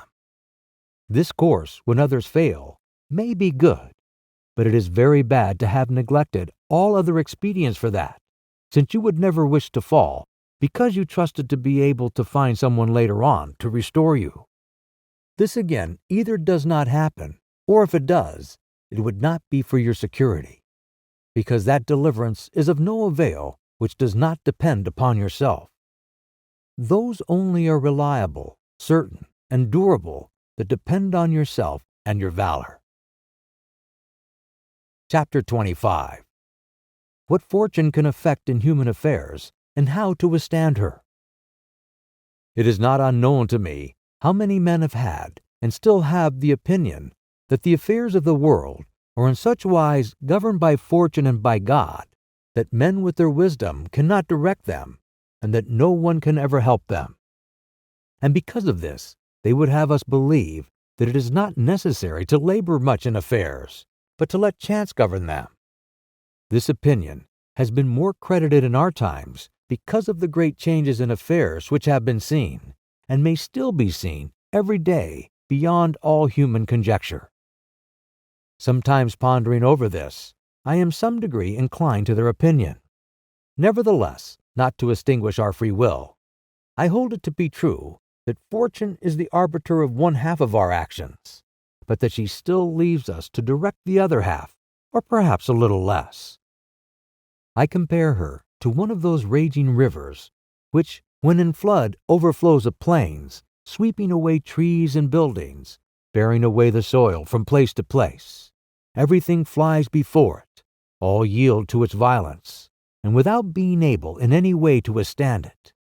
And yet, though its nature be such, it does not follow, therefore, that men, when the weather becomes fair, shall not make provision, both with defenses and barriers, in such a manner that, rising again, the waters may pass away by canal, and their force be neither so unrestrained nor so dangerous. So it happens with fortune, who shows her power where valor has not prepared to resist her, and thither she turns her forces where she knows that barriers and defenses have not been raised to constrain her. And if you will consider Italy, which is a seat of these changes, and which has given to them their impulse, you will see it to be an open country without barriers and without any defense. For if it had been defended by proper valor, as are Germany, Spain, and France, either this invasion would not have made the great changes it has made, or it would not have come at all. And this I consider enough to say concerning resistance to fortune in general. But confining myself more to the particular, I say that a prince may be seen happy today and ruined tomorrow without having shown any change of disposition or character. This, I believe, arises firstly from causes that have already been discussed at length, namely, that the prince who relies entirely on fortune is lost when it changes. I believe also that he will be successful who directs his actions according to the spirit of the times, and that he whose actions do not accord with the times will not be successful. Because men are seen, in affairs that lead to the end which every man has before him, namely glory and riches, to get there by various methods, one with caution, another with haste, one by force, another by skill, one by patience, another by its opposite, and each one succeeds in reaching the goal by a different method. One can also see of two cautious men, the one attain his end, the other fail. And similarly, two men by different observances are equally successful, the one being cautious, the other impetuous. All this arises from nothing else than whether or not they conform in their methods to the spirit of the times. This follows from what I have said, that two men working differently bring about the same effect, and of two working similarly, one attains his object and the other does not. Changes in a state also issue from this, for if, to one who governs himself with caution and patience, times and affairs converge in such a way that his administration is successful, his fortune is made. But if times and affairs change, he is ruined if he does not change his course of action. But a man is not often found sufficiently circumspect to know how to accommodate himself to the change, both because he cannot deviate from what nature inclines him to do, and also because, having always prospered by acting in one way, he cannot be persuaded that it is well to leave it. And therefore, the cautious man, when it is time to turn adventurous, does not know how to do it. Hence he is ruined. But had he changed his conduct with the times, fortune would not have changed. Pope Julius II went to work impetuously in all his affairs, and found the times and circumstances conform so well to that line of action that he always met with success. Consider his first enterprise against Bologna, Messer Giovanni Bentivogli being still alive. The Venetians were not agreeable to it, nor was the King of Spain, and he had the enterprise still under discussion with the King of France. Nevertheless, he personally entered upon the expedition with his accustomed boldness and energy, a move which made Spain and the Venetians stand irresolute and passive, the latter from fear, the former from desire to recover the kingdom of Naples. On the one hand, he drew after him the King of France, because that king, having observed the movement, and desiring to make the Pope his friend so as to humble the Venetians, found it impossible to refuse him. Therefore Julius, with his impetuous action, accomplished what no other pontiff with simple human wisdom could have done. For if he had waited in Rome until he could get away with his plans arranged and everything fixed, as any other pontiff would have done, he would never have succeeded, because the King of France would have made 1,000 excuses, and the others would have raised 1,000 fears. I will leave his actions alone, as they were all alike, and they all succeeded, for the shortness of his life did not let him experience the contrary. But if circumstances had arisen which required him to go cautiously, his ruin would have followed, because he would never have deviated from those ways to which nature inclined him. I conclude, therefore, that fortune being changeful and mankind steadfast in their ways, so long as the two are in agreement, men are successful, but unsuccessful when they fall out.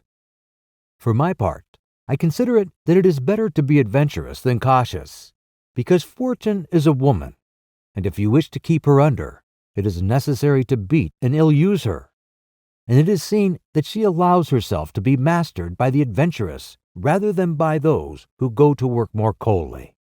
She is therefore always womanlike, a lover of young men, because they are less cautious, more violent, and with more audacity command her. Chapter 26. An exhortation to liberate Italy from the barbarians. Having carefully considered the subject of the above discourses, and wondering within myself whether the present times were propitious to a new prince, and whether there were elements that would give an opportunity to a wise and virtuous one to introduce a new order of things, which would do honor to him and good to the people of this country, it appears to me that so many things concur to favor a new prince, that I never knew a time more fit than the present.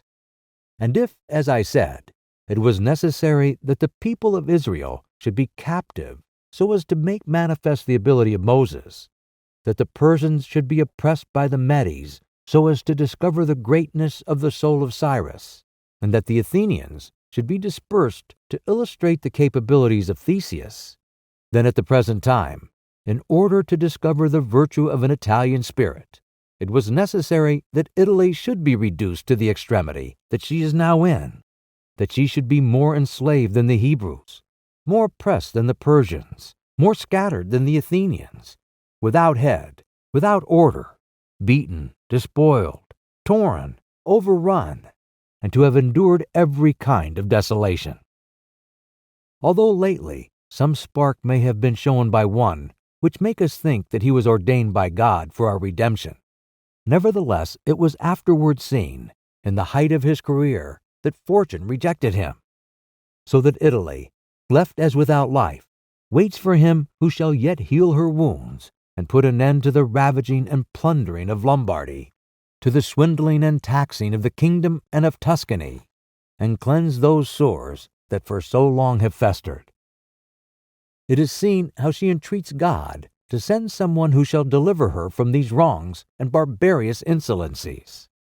It is seen also that she is ready and willing to follow a banner if only someone will raise it. Nor is there to be seen at present one in whom she can place more hope than in your illustrious house, with its valor and fortune, favored by God and by the Church, of which it is now the chief, and which could be made the head of this redemption. This will not be difficult if you will recall to yourself the actions and lives of the men I have named. And although they were great and wonderful men, yet they were men, and each one of them had no more opportunity than the present offers. For their enterprises were neither more just nor easier than this, nor was God more their friend than he is yours. With us there is a great justice, because that war is just which is necessary, and arms are hallowed when there is no other hope but in them. Here there is the greatest willingness, and where the willingness is great, the difficulties cannot be great if you will only follow those men to whom I have directed your attention. Further than this, how extraordinarily the ways of God have been manifested beyond example. The sea is divided, a cloud has led the way, the rock has poured forth water, it has rained manna. Everything has contributed to your greatness. You ought to do the rest. God is not willing to do everything, and thus take away our free will and that share of glory which belongs to us. And it is not to be wondered at if none of the above-named Italians have been able to accomplish all that is expected from your illustrious house. And if in so many revolutions in Italy, and in so many campaigns, it has always appeared as if military virtue were exhausted, this has happened because the old order of things was not good, and none of us have known how to find a new one. And nothing honors a man more than to establish new laws and new ordinances when he himself was newly risen. Such things, when they are well founded and dignified, will make him revered and admired. And in Italy there are not wanting opportunities to bring such into use in every form. Here there is great valor in the limbs, whilst it fails in the head. Look attentively at the duels and the hand-to-hand combats, how superior the Italians are in strength and subtlety. But when it comes to armies, they do not bear comparison. And this springs entirely from the insufficiency of the leaders, since those who are capable are not obedient, and each one seems to himself to know, there having never been any one so distinguished above the rest, either by valor or fortune, that others would yield to him. Hence it is that for so long a time, and during so much fighting in the past 20 years, whenever there has been an army wholly Italian, it has always given a poor account of itself. The first witness to this is Il Taro, afterwards Alessandria, Caputo, Capua, Genoa, Biella, Bologna, Mestre. If, therefore, your illustrious house wishes to follow these remarkable men who have redeemed their country, it is necessary before all things, as a true foundation for every enterprise, to be provided with your own forces, because there can be no more faithful, truer, or better soldiers. And although singly they are good, altogether they will be much better when they find themselves commanded by their prince, honored by him, and maintained at his expense. Therefore, it is necessary to be prepared with such arms, so that you can be defended against foreigners by Italian valor. And although Swiss and Spanish infantry may be considered very formidable, nevertheless there is a defect in both, by reason of which a third order would not only be able to oppose them, but might be relied upon to overthrow them. For the Spaniards cannot resist cavalry, and the Switzers are afraid of infantry whenever they encounter them in close combat.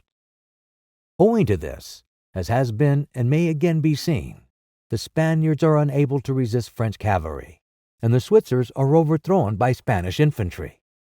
And although a complete proof of this latter cannot be shown, nevertheless there was some evidence of it at the Battle of Ravenna, when the Spanish infantry were confronted by German battalions, who followed the same tactics as the Swiss. When the Spaniards, by agility of body and with the aid of their shields, got in under the pikes of the Germans and stood out of danger, able to attack, while the Germans stood helpless. And if the cavalry had not dashed up, all would have been over with them. It is possible, therefore, knowing the defects of both these infantries, to invent a new one, which will resist cavalry and not be afraid of infantry.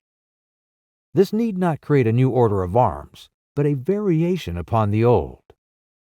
And these are the kind of improvements which confer reputation and power upon a new prince. This opportunity, therefore, ought not to be allowed to pass for letting Italy at last see her liberator appear. Nor can one express the love with which he would be received in all those provinces which have suffered so much from these foreign scourings, with which thirst for revenge, with what stubborn faith, with what devotion, with what tears. What door would be closed to him? Who would refuse obedience to him? What envy would hinder him? What Italian would refuse him homage? To all of us, this barbarous dominion stinks. Let therefore your illustrious house take up this charge with that courage and hope with which all just enterprises are undertaken, so that under its standard our native country may be ennobled, and under its auspices may be verified that saying of Petrarch: Virtu contro el furore, prendere l'arme, e fia il combatter corto, che lo antico valore, negli Italiasi curo non e ancor morto. Virtue against fury shall advance the fight, and it in the combat soon shall put to flight. For the old Roman valor is not dead, nor in the Italian's breast extinguished. Edward de Craye, 1640.